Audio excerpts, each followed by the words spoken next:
जी। बिस्मिल्लाहिर्रहमानिर्रहीम। रब्बि इश्रह ली सदरी यस्सिर ली अमरी वहलुल उक़दतम मिन लिसानी यफ़क़हू क़ौली। उम्मीद करता हूँ आप सब लोग ठीक होंगे। हमने एक सेशन रखा था, क्योंकि तमाम ग्रुप्स के अंदर जो डिस्कशन थी, वॉर के हवाले से मीम्स शेयर हो रही थी, टिकटॉक्स वीडियो शेयर हो रही थी। तो मैंने सोचा बजाय बजाय इसके कि हम लोग ग्रुप्स के अंदर मीम शेयर करें, टिकटॉक वीडियो शेयर करें, हम लाइव सेशन बुलाते हैं और उस पर कोई प्रोडक्टिव हम वर्किंग करते हैं, ताकि चीज़ें थोड़ी क्लियर हों, हैप हैज़र्डली चीज़ें शेयर ना हों, बल्कि हम इस पे कोई वर्किंग करें, ताकि सिर्फ बातें करें। तो दो टॉपिक जो थे हमारे जहन में आए, जो कि हमने डिसाइड किए। एक तो जो और पाकिस्तान का जो इशू चल रहा था, एक उसको हाईलाइट करने के लिए, और उसके अंदर हम एक कोई फ्रूटफुल और प्रोडक्टिव डिस्कशन करें। और एक जो इशू चल रहा था मिडिल ईस्ट के अंदर, जो ट्रम्प की एंट्री हुई है मिडिल ईस्ट के अंदर, और वो जो सारा वहाँ पर आपने देखा, उसका इस्तकबाल किया जा रहा है, तो उस पर भी हम डिस्कशन करें। ये दो पॉइंट्स थे हमारे। तो जो हमने पहला सवाल रखा, पहले हम क्वेश्चन की तरफ ही आते हैं, ताकि हम थोड़ा सा ऑडियंस से भी पूछें कि उनका इस बारे में क्या पॉइंट ऑफ व्यू है। फिर हमने एक प्रेजेंटेशन भी बनाई है, तो हम उसके बाद प्रेजेंटेशन की तरफ जाएंगे, एक थोड़ा सा प्रेजेंटेशन को डिस्कस कर लेंगे। पहला सवाल हमने ये रखा था कि what steps must be taken to emerge as a decisive force in confronting India and Pakistan. India और पाकिस्तान को कॉन्फ्रंट करने के लिए, देखिए, फौजें अपनी जगह पर मौजूद हैं, ठीक है। एक आम पाकिस्तानी, या अगर हम अपनी बात करें तो हम क्या कर सकते हैं इस तमाम सिनेरियो के अंदर।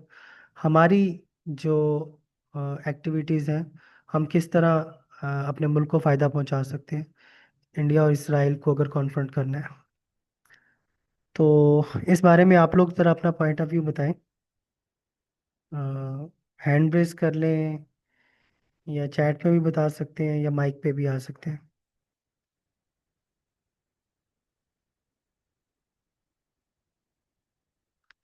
जी। मुकद्दस हमाद।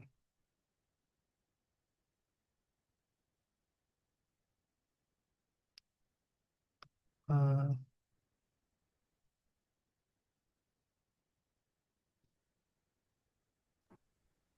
अस्सलाम वालेकुम। जी, वालेकुम सलाम। आवाज मेरी क्लियर आ रही है? जी जी, आ रही है, आ रही है।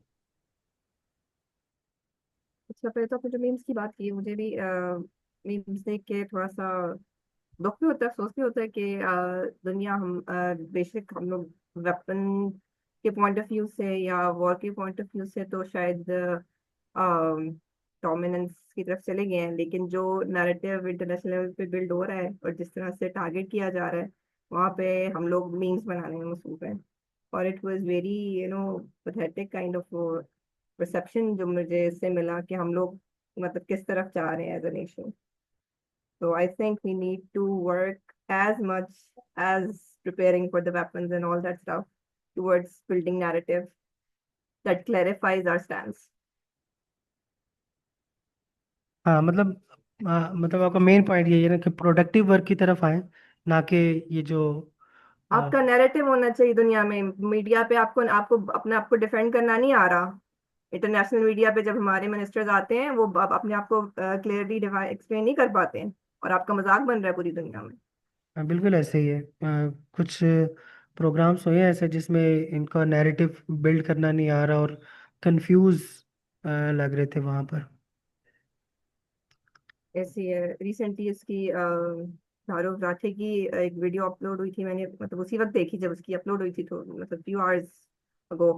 तो और उसमें वो यही मतलब पाकिस्तान को एज ए टेररिस्ट स्टेट हर तरह से प्रूफ कर रहा था, और उसके प्रूफ भी सारे मतलब सिर्फ इंडियन न्यूज़पेपर से उठाए हुए थे सारे, जो कि इन इटसेल्फ बहुत ही बोगस किस्म का एक एविडेंस है। लेकिन वो उसी को बेस बना के ही वाज क्लेमिंग के भी FATF की ट्विटर पे जाओ और ये पोस्ट लगाओ और बताओ कि पाकिस्तान को डिफॉल्ट नेशंस में कंसिडर करें। हम्म। तो वो चीज देख के तो मुझे बहुत ज्यादा फील हुआ कि हम लोग मीम्स में बस लगे हुए हैं और इस चीज की तरफ। यानी हाँ, उसके बाद हम लोगों के भी दो तीन लोगों के आए अच्छे, उन्होंने डिबंक किया उसको, but still I think there is a lot more work needed to be done, ताकि हम लोगों को मतलब इंटरनेशनल मीडिया पे आप लोगों को बता सकें कि किस तरह से एक गलत चीज को ट्विस्ट करके आपके अगेंस्ट यूज किया जा रहा है। अच्छा, इसमें ना मेन चीज़ जो मैंने देखी है ना, हमारी जो यूथ है, जो कि इंटेलेक्चुअल यूथ है, जो समझदार भी है, और जो जिसकी अच्छी कम्युनिकेशन स्किल्स है, और जो इस पॉलिटिक्स को समझते भी हैं, आई डोंट नो कि वो सोशल मीडिया पे जाने से क्यों कतराते हैं। मैंने बहुत से लोग देखे हैं जो कि अच्छा समझते हैं पॉलिटिक्स को, और वो एक अच्छी कम्युनिकेशन भी कर सकते हैं, लेकिन मीडिया प्रेजेंस हमारे अंदर बहुत कम है, खासतौर पर जो यूथ है, इंटेलेक्चुअल यूथ है, इनकी media presence, social media presence भी बहुत कम है। ये लोग चीज़ें शेयर कर देते हैं, और लेकिन सोशल मीडिया को एक टूल की तरह इस्तेमाल नहीं कर रहे। तो सही है, तो ऐसा भी है। जी मुकद्दस। हाँ, मैं आपकी बात को सेकंड कर रही थी कि ऐसा मुझे भी फील होता है कि सोशल मीडिया पे शायद उस तरह की प्रेजेंस नहीं है इंटेलेक्चुअल कम्युनिटी की भी हमारी। और दूसरा इसमें आई थिंक ये भी है कि जो एक पर्सपेक्टिव आता भी है ना, तो वो एक सेक्युलर अप्रोच की तरफ से आता है। और वो फिर यही कहते हैं, जैसे फैसल वराइज हैं, उनकी रिसर्च बहुत अच्छी होती है, बट मे बी उनका वर्ल्ड व्यू जो है वो सेक्युलर वर्ल्ड व्यू से चीज़ों को देखते हैं। तो ही इज लाइक के हिस्ट्री में ऐसा ही होता है। सऊदिया और अरब कंट्रीज जो हैं, they want to support Palestine, लेकिन उनके हाथ बंधे हुए हैं। तो ये चीज लैकिंग है, मेरे ख्याल हम लोगों का वर्ल्ड व्यू ही ठीक नहीं है। फिर वही बात आ जाती है कि हमारी फाउंडेशन ही ठीक नहीं है, वो सीरा को समझा ही नहीं है हमने। वो इंफीरियर साइकोलॉजी की तरफ चले जाते हैं। प्रॉबेबली यही बात है। ओके। मैं इम्तियाज, इम्तियाज भाई। अस्सलाम वालेकुम। जी वालेकुम अस्सलाम। हाँ, मेरी आवाज़ क्लियर आ रही है? जी जी, आपकी आवाज़ आ रही है। अच्छा। अगर पॉइंट वन की थोड़ा सा अगर देखा जाए, मेरा पॉइंट ऑफ व्यू ये है कि सबसे पहले हम बात कर रहे हैं कि हमें एज अ डिसाइसिव फोर्स किस तरह से हम उभर के सामने आ सकते हैं, कैसे कैसे हम कन्फ्रंट कर सकते हैं इंडिया को और इसराइल को। मेरा ख्याल है सबसे पहले तो किसी को भी, इंडिया इसराइल को नहीं, इंडिविजुअल लेवल पे भी अगर किसी को भी कन्फ्रंट करना हो, किसी ने भी किसी के सामने स्टैंड लेना हो, तो उसके लिए सबसे इम्पोर्टेंट ये होता है कि पहले अपनी आइडेंटिटी क्लियर हो। आप किस चीज़ के लिए स्टैंड ले रहे हैं, आपकी जो बेसिक्स हैं, आपकी जो बिलीफ सिस्टम है, either you are good enough, either you are firm on that, कि आप उस चीज़ में वाकई बिलीव रखते हैं जिस चीज़ के लिए आप स्टैंड कर रहे हैं। हम्म। तो अगर हम इंडिविजुअली बीइंग मुस्लिम्स और बीइंग बीइंग पाकिस्तानी, क्या हमारा वाकई अगर हम सोचें इस पॉइंट इन टाइम में जहाँ पे एज पाकिस्तानी पाकिस्तानी यूथ कहाँ पे खड़ी है, किस माइंडसेट पे खड़ी है, तो क्या वाकई यूथ जो है वो एक अपने आप को पाकिस्तानी कहलवाती है या कहलवाने में फख्र महसूस करती है? मेरा ख्याल है इसका हमें बड़ा कोई 50-50 सा ही आंसर मिलेगा। अगर हम देख लें, जिन पे हम देखते हैं साहिल भाई भी के भी सेशंस देखें, तो वो भी अब जिनको वो मोटिवेट कर रहे हैं जो कि ओवरसीज पाकिस्तानी हैं, क्या वो अपने पाकिस्तानी होने पे बड़े ही कोई प्राउड हैं? मेरा नहीं ख्याल। जब तक जी हमारी identity as a Pakistani clear नहीं होगी तो हम पाकिस्तान के लिए स्टैंड नहीं ले पाएंगे। वो जो अभी बात हो रही थी इनके जो भी स्पोक्स पर्सन आते हैं, तो वो वेल वर्स्ड ही नहीं है। वो वेल वर्स्ड कैसे होंगे? वो पूरा साल तो बैठ के पाकिस्तान के खिलाफ बातें करते रहते हैं, और जब इंडिया से मुकाबला होता है तो वो पाकिस्तानियत जाग जाती है अचानक से। वो क्यों जागती है? सिर्फ वो आपने एक जो वो बना होता है उस वक्त, एनवायरनमेंट बना होता है, या मौके की मुनासबत से आपने वो बस डिफेंड करना होता है कि आपका कंट्री है, क्या करें, डिफेंड तो करना है। हम्म। लेकिन इवेंचुअली आप डिफेंड तभी कर पाएंगे जब आप उस चीज़ में बिलीव भी करते हैं। अब मेरा ख्याल है मोस्टली यूथ इस बात पे इत्तेफाक करती है कि यस, पाकिस्तान की एक हिस्ट्री तो है। हम ये बात पाकिस्तान में रह के समझते हैं कि हाँ, हम खुद भी दहशत गर्दी के मारे हुए हैं, हमारे बच्चे दहशत गर्दों ने मारे हैं, टेररिज्म के शिकार हैं हम। लेकिन बैक ऑफ द माइंड ये बात तो चल रही है सबके कि हाँ, हमारी हिस्ट्री है, हमारी तरफ से भी कुछ ना कुछ, अभी नहीं, हिस्ट्री में कुछ ना कुछ तो एक्टिविटीज हुई हैं ऐसी। तो वो बंदा जो, और फिर वही जैसे बात हुई कि फ्रंट व्यू पे कौन से हैं, फ्रंट मैन कौन है हमारे जो आके बात करते हैं, वो वही लिबरल कम्युनिटी से हैं। तो वो तो पक्के हैं इस बात पे कि पाकिस्तान जो है वो एक इस्लामिक स्टेट होने के नाते इस तरह की एक्टिविटीज करती है, उन्हें तो इस्लाम से कोई लेना देना ही नहीं है ना। तो वो तो जब भी मौका मिलता है इस्लाम को भी टारगेट करते हैं इसी पॉइंट ऑफ व्यू को सामने रख के। तो वो कभी भी इस चीज को डिफेंड नहीं कर पाएंगे, या एक नॉर्मल यूथ की बात करूं तो वो डिफेंड नहीं कर पाएंगे इस चीज को जब तक वो इस चीज पे फर्म नहीं होंगे कि हम बीइंग अ पाकिस्तानी, हमें अपने मुल्क के लिए क्या करना होगा। बीइंग अ पाकिस्तानी इसी नैरेटिव को बिल्ड करना होगा कि Pakistani not the land Pakistan, जो हमारी है ज़मीन है, इसको नहीं, बल्कि इसके अंदर रहने वाले जो मुसलमान हैं उनके लिए हमें जो भी करना है वो करना है। वो जो इकबाल का वो जो है कि शेर मुझे एग्जैक्टली याद नहीं है, अ, ये वो जो है, ताज़ा खुदाऊं में बड़ा सबसे वतन है, वो वाली बात को नहीं हमें सामने रखना होगा। हमें रखना होगा कि पाकिस्तानी एज नेशन और एज अ मुस्लिम नेशन जो है, इनको तो हमें एटलीस्ट डिफेंड करना होगा। तो ये चीज को जब हम मुकदम नहीं रखेंगे और अपनी ब्रेन वॉशिंग सबसे पहले नहीं करेंगे, तो हम कभी भी किसी को भी नहीं रिप्लाई कर ही नहीं सकते, रिस्पॉन्ड कर ही नहीं सकते।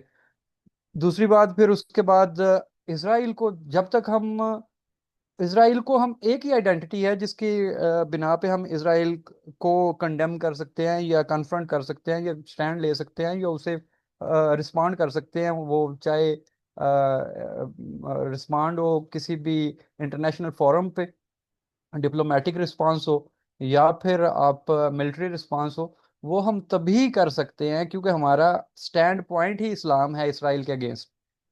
तो हम इस्लाम पे जब तक फर्म नहीं होंगे तब तक इसराइल से तो हमारा मसला ही कोई नहीं है ना। अभी भी यूथ, अभी बाइकाट जो एक मुहिम स्टार्ट हुई, तो यूथ तो बाइकाट करने पे ही रजामंद नहीं हो रही, कन्फ्रंट करना तो एक बड़ा आगे की बात है ना। जी और बिल्कुल ऐसी बाइकाट बात है। तभी होता है जब आपका वही बात की आइडेंटिटी क्लियर होगी। आइडेंटिटी क्लियर ही तब होगी जब आपको पता होगा कि हम किस व्यू पॉइंट से आ रहे हैं, बेसिकली हम स्टैंड कहाँ कर रहे हैं। और उससे भी बड़ी बात कि हमने इवेंचुअली जाना कहाँ पे है। जब तक आखिरत याद नहीं होगी, इस्लाम पे आप नहीं ठहर ही नहीं सकते। क्या हमें आखिरत याद है?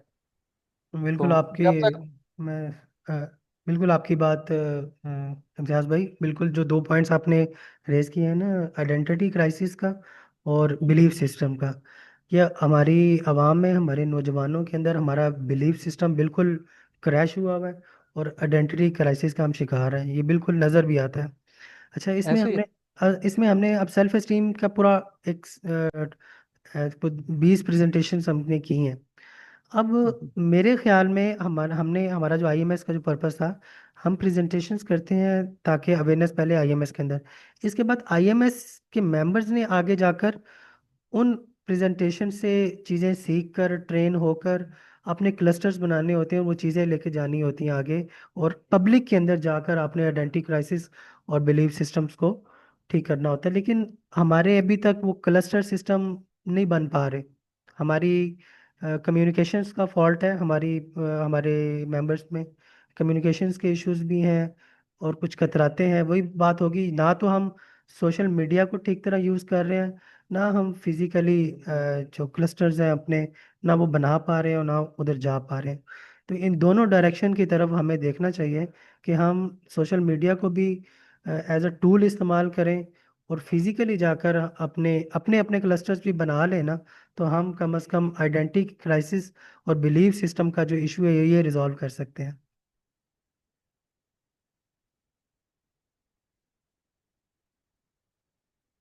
अच्छा, और भी क्वेश्चंस हम ले लेते हैं। निदा अशरफ, आप काइंडली अनम्यूट कीजिए।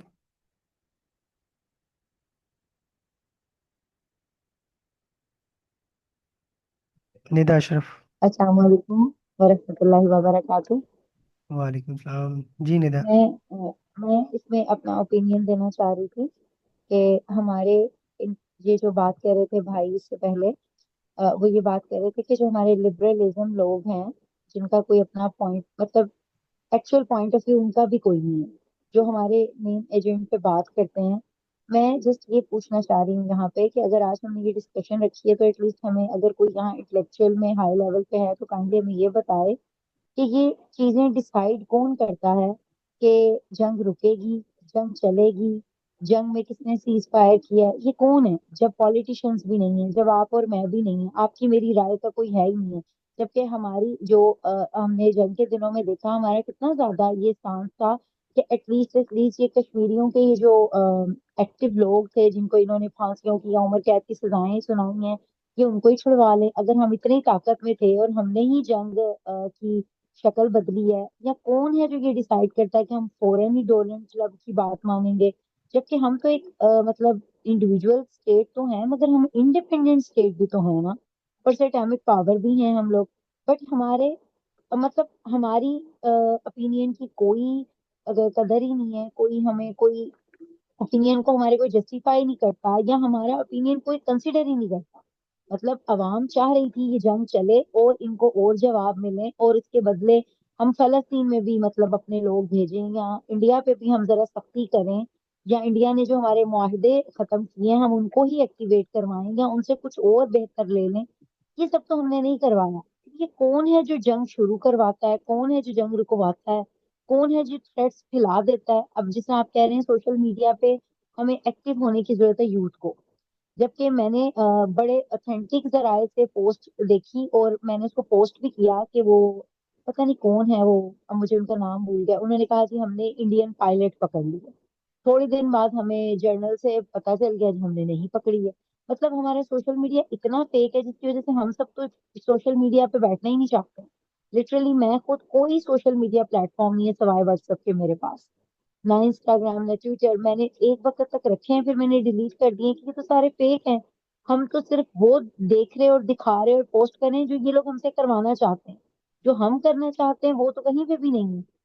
जबकि हम चाह रहे थे, मेरी सिर्फ अपने नहीं कितने लोगों से बात हुई अपने क्लस्टर में, वो सब चाह रहे थे कि एटलीस्ट हम मुआहिदा तो रिन्यू करते, तो मतलब ये जो इन्होंने सिंतास मुआहिदा इन्होंने हमारा कैंसिल किया, हम वो एक्टिव करवाते, हमारी कुछ शर्तें मानी जाती। हमारी ओपिनियन का कोई है ही नहीं, तो फिर यूथ कहाँ से आए? और जो यूथ पढ़ी लिखी है वो अपना टाइम इन कामों में इसलिए नहीं वेस्ट करना चाहती है कि हमें मिलना तो कुछ है नहीं। अब जैसे अभी रिसेंटली एक वीडियो है डोनाल्ड ट्रंप की, बड़ी वायरल हुई है जी, वो लॉन्ग हेयर्स के साथ औरतें रक्स कर रही हैं। अब मुझे एक और जरा ऐसे पता चल गया जी वो भी फेक एआई वीडियो बनी हुई है। मतलब हम ट्रस्ट करें किस पे? इसलिए मैं तो समझती हूँ सोशल मीडिया प्लेटफॉर्म्स को ऑन ही नहीं करना चाहिए जब सब कुछ झूठ ही है। एक तरफ लोग कहते हैं सच है, दूसरी तरफ लोग कहते हैं झूठ है, तो हमें तो दो तरफ में इंगेज किया जा रहा है असल मकसद से हटाने के लिए। इससे बेहतर है कि हम सीरा सेशन, अब हमारे पास सोशल मीडिया प्लेटफॉर्म्स नहीं है ना, तो हम क्या करते हैं, अब मैं सीरा सेशन ज्वाइन किया हुआ, दुआओं के कोर्स मतलब काफी सारी चीजें ज्वाइन हो जाती हैं। अगर आप यही सोशल मीडिया प्लेटफॉर्म्स अपने फोन में रखते हैं, पोस्टिंग करते हैं, लिटरली ट्विटर पे भी रीट्वीट करते रहते हैं, टाइम वेस्टेज है। जबकि सच पे मबनी तो बात ही नहीं है, और हमारे पास कोई ऑथेंटिक जराए भी नहीं है यूथ के पास कि जो वो सर्च कर ले कि आया ये ठीक है या नहीं। हमारे पास कोई जरा इवन आईएमएस तक में हमें कोई ऑथेंटिक चीज शेयर नहीं होती है जिससे हमें पता चले। अभी मैंने रिसेंटली कितनी दफा क्वेश्चन पूछा, राजा माजिद हमारे एक टीएल्स में हैं, उन्होंने शेयर किया था कि जी जंग के बारे में ये बात हुई, फिर उन्होंने सर्कल वो भेजा हुआ था कोई, मैंने कितनी दफा पूछा ग्रुप में कि क्या ये ऑथेंटिक पोस्ट है, क्या ये ठीक है, किसी ने जवाब नहीं दिया। मतलब हम कहाँ से सर्च करें? मैं काइंडली ये पूछना चाहती हूँ। जजाकल्लाह खैर। अच्छा, मैं आपको ना ये चीज़ बताऊं कि जब हम बात करते हैं ना सोशल मीडिया पर प्रेजेंस की, इसका मतलब ये नहीं होता कि हम सोशल मीडिया पे जाकर चीज़ें जो ऑलरेडी पोस्ट हुई हैं उनको शेयर करते रहें। पहले ये चेक करें कि वो ठीक है, फिर उसको शेयर करें, रीट्वीट करें। हम सोशल मीडिया क्रिएट करें, खुद खुद चीज़ें प्रेजेंट करें। और खुद चीज़ें हम कैसे प्रेजेंट करेंगे? जब हमारे पास नॉलेज होगा, जब हम इंटेलेक्चुअल होंगे, और जब हमारी रिसर्च होगी। एक एक पार्ट तो ये है।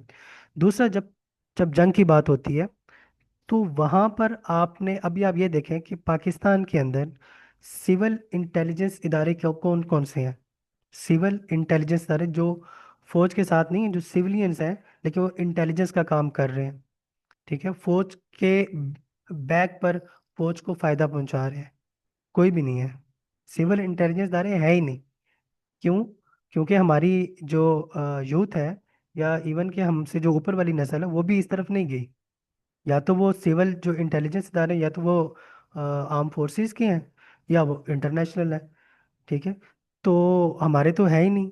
तो जब आपकी इंटेलिजेंस रिसर्च होगी नहीं, तो आपको कैसे पता चलेगा कि भाई कौन सी चीज़ ठीक है कौन सी गलत है? क्योंकि आपके पास तो कोई भी इस तरह का टूल नहीं है। तो यही टूल बनाने की मैं बात कर रहा हूँ, कि ये टूल बनाने पड़ेंगे। सोशल मीडिया हैंडलर्स बनना पड़ेगा। सोशल मीडिया चीज़ों को इनिशिएट करना पड़ेगा। और एक इंटेलिजेंस बेस जो आपकी रिसर्च है, कि आपको पता हो कि भाई कहाँ पर क्या क्या हो रहा है, और कौन से जो मीडिया हैंडलर्स हैं वो बिल्कुल सही खबर दे रहे हैं और कौन से फेक है। ठीक है, ये आपको पता होगा जब आप इस काम में आएंगे। तो जब आप नहीं आएंगे तो जाहिर है वो चीज़ें नहीं पता होंगी। दूसरी बात यह है कि जो कौन है जो ये कर रहा है पीछे, तो ये आपको ये पता होना चाहिए कि हम एक कैपिटलिस्ट सोसाइटी के अंदर रहते हैं। और जो कैपिटल्स हैं आपके आपके मुल्क के या इंटरनेशनल जो लॉबीज बनी हुई हैं, जो असल में ड्राइविंग फोर्स हैं, जो किसी को मुल्क को चलाने के लिए, उसकी इकॉनमी को चलाने के लिए जो पैसा लगा रहे हैं, उनकी लॉबीज बनी हुई हैं, जो कि ये डिसाइड करती हैं कि चीज़ें जो है, ये वॉर सीज फायर होगी या नहीं होगी, ये वो डिसाइड करते हैं। ठीक है, तो उसके बाद हमारे जो हुक्मरान हैं उनको खबर आती है कि आपने अब ये करना है। तो ये इंटरनेशनल लॉबी जो है वो कर रही होती है। हमारी अगर पावर हमें मिली, हमारे हुक्मरानों को या हमारे पाकिस्तानी मुसलमानों को लॉबी के अंदर पावर मिली, तो इंशाल्लाह हमारे भी डिसीजंस होंगे। लेकिन खैर अभी तक तो हमारे डिसीजंस नहीं है। हमें ऊपर से आता है कि भाई आप सीज फायर कर दे, तो हम कहते हैं ठीक है हम कर देते हैं, क्योंकि अभी हमारे पास वो पावर नहीं है। अ, अच्छा, असल में हमने एक प्रेजेंटेशन भी बनाई है, तो जो हाथ खड़े हैं आप काइंडली थोड़ी देर के लिए लोअर कर लें, ताकि हम प्रेजेंटेशन स्टार्ट करते हैं। उसके बाद फिर हम ये लास्ट पे क्वेश्चंस लेंगे, क्योंकि ये चीज़ें भी हमने आपको बतानी भी हैं। जो सामने लिखा हुआ है इब्राहिम अकॉर्ड्स के बारे में, हमने प्रॉपर आपको प्रेजेंटेशन देनी है। और कुछ वॉर की टाइप्स, कि वॉर किस किस्म कितनी किस्म की होती है, उसके बारे में थोड़ी सी डिस्कशन करते हैं। फिर इंशाल्लाह दोबारा क्वेश्चन लेंगे। Let me share presentation.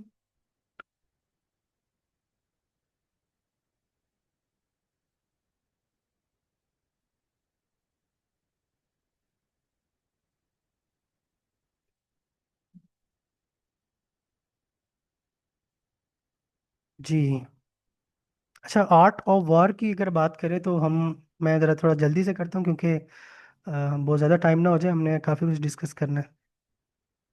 देखें, वॉर जो अगर हम थोड़ी बेसिक्स अपनी क्लियर कर लेते हैं। वॉर जो है, दो टाइप्स की वॉर होती है जो कि अमूमन लड़ी जाती है। एक है फिजिकल वॉर, जो फिजिकली लड़ी जाती है। और एक है इंटेलेक्चुअल वॉर, जो इंटेलेक्चुअली लड़ी जाती है।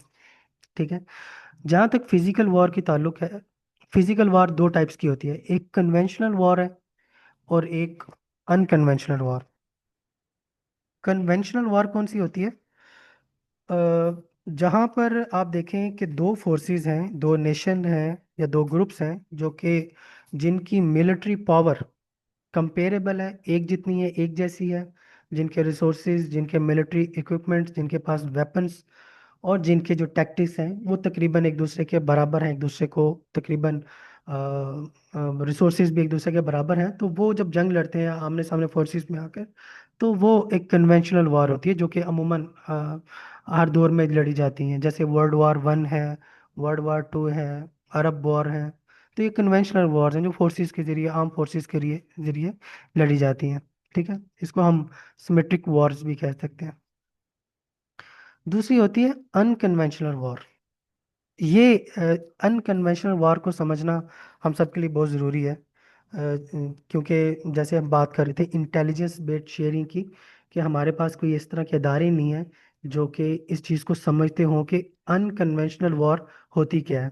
क्योंकि ये बेसिक टूल है अनकन्वेंशनल वार किसी भी इंटेलिजेंस का।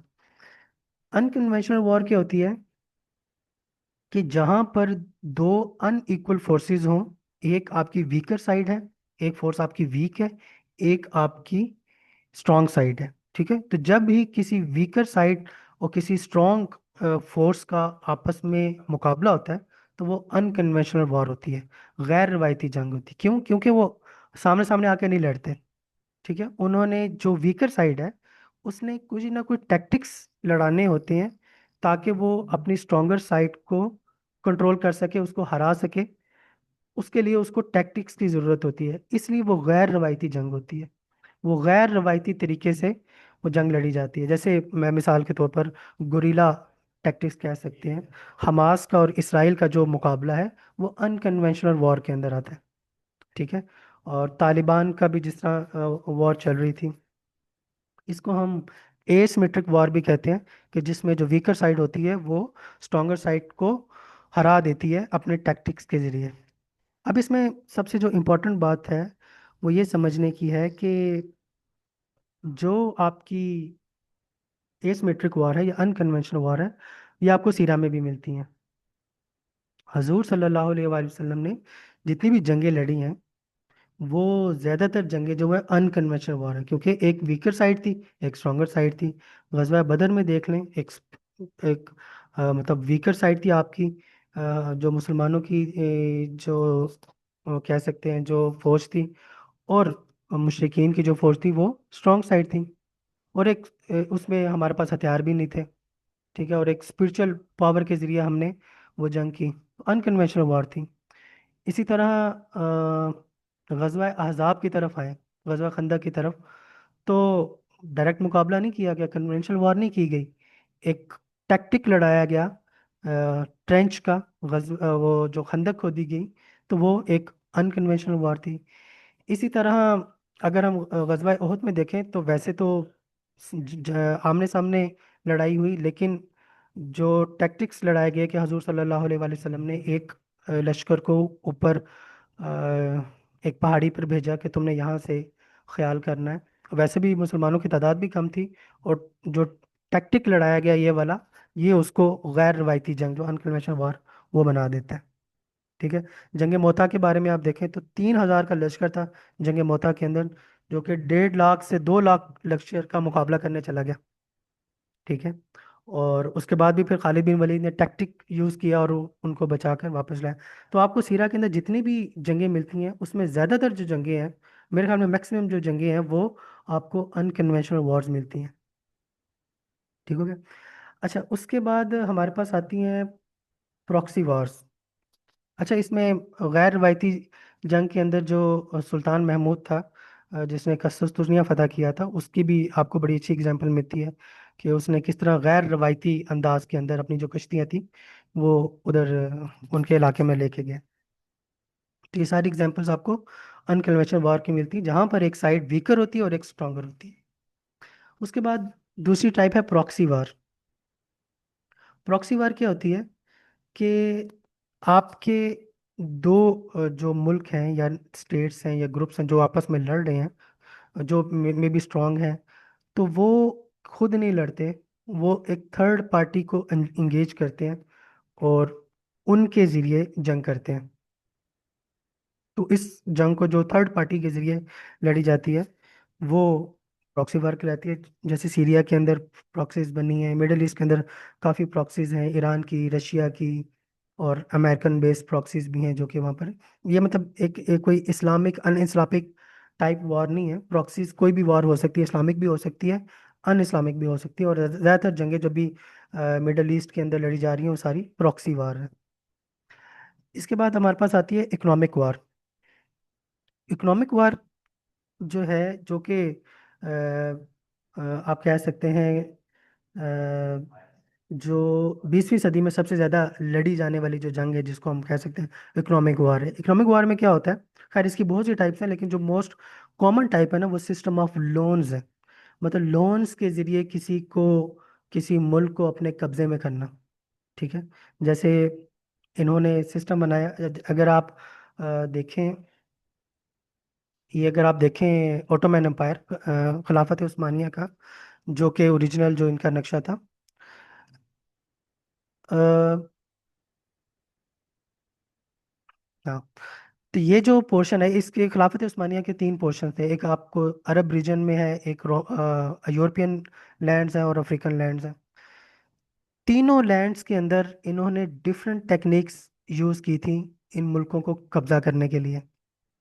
तीनों जो लैंड्स हैं, इस पर डिफरेंट टेक्निक्स थी। जो यूरोपियन लैंड थे, यहाँ पर क्या किया कि पॉलिटिकल पार्टीज को सपोर्ट किया कि जो इंडिपेंडेंस चाहती थी।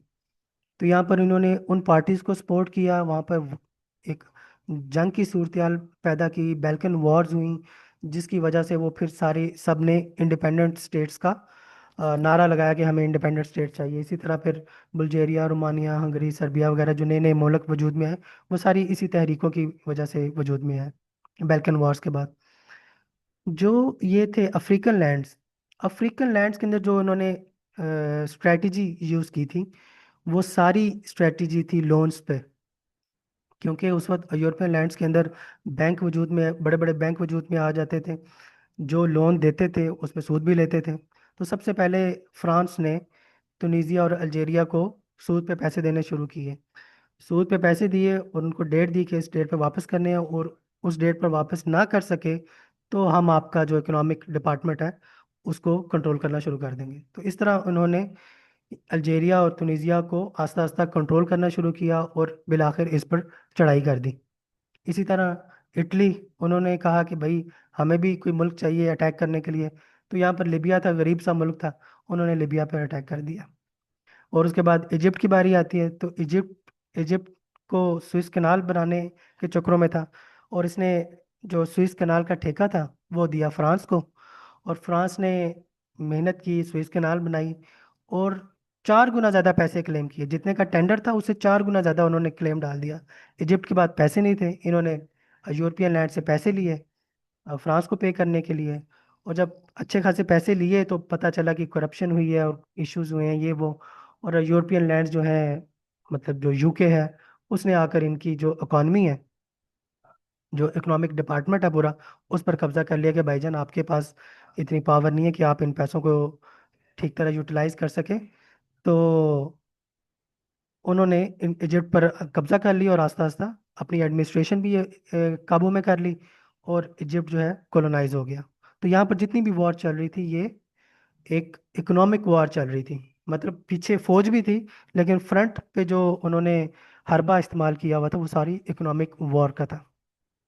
तो इस तरह उन्होंने इकोनॉमिक वार की वजह से यहाँ पर जो खिलाफत उस्मानिया है उसको तोड़ा। अच्छा, इसके बाद आती है साइबर वॉर। साइबर वॉर क्या है कि आपकी जो डिजिटल वॉर है, डिजिटल वॉर यानी कि जो डिजिटल अटैक आप करते हैं अपने दुश्मन के कंप्यूटर सिस्टम पे, उनके नेटवर्क्स पर, उनके डाटा पर, या उनके इक्विपमेंट पर, जो कि उनकी जो आर्म फोर्सेस है जो कि वो ऑपरेट कर रही होती हैं। तो ये अभी आजकल ये काफ़ी ज़्यादा हाइप क्रिएट हुई है साइबर वॉर की। ये पहले तो इतनी ज़्यादा नहीं थी, लेकिन अब इंडो पाक इश्यूज़ की वजह से ये काफ़ी ज़्यादा बढ़ चुकी है, और आंदा इसकी डिमांड भी बढ़ गई है। उसके बाद ये तो मतलब फिजिकल वॉर की टाइप्स थी। उसके बाद है हमारी इंटेलेक्चुअल वॉर। इंटेलेक्चुअल वॉर क्या है कि इंटेलेक्चुअली जो आप लड़ते हैं उसमें जो मेन है वो आइडियोलॉजी वॉर है, कि आपकी आइडियोलॉजी क्लियर है या नहीं है। आपके कम्युनिटी की या आपके मुल्क की आइडियोलॉजी कितनी सुपीरियर है, और आपके दुश्मन की जो आइडियोलॉजी है वो कितनी इंफीरियर है। ठीक है। तो जिसकी आइडियोलॉजी सुपीरियर होगी और वो उसको उस पर अपना नैरेटिव अच्छा बिल्ड कर सकते हैं, उसको डिफेंड कर सकते हैं, तो वो आइडियोलॉजी वार जाहिर है वो जीत जाएंगे। तो पिछली जो 20वीं सदी के अंदर जो आइडियोलॉजी की वार चल रही थी कैपिटलिज्म की और कम्युनिज्म की, उसमें आपको पता है कि कैपिटलिज्म जो है वो एज अ आइडियोलॉजी जीत चुकी थी।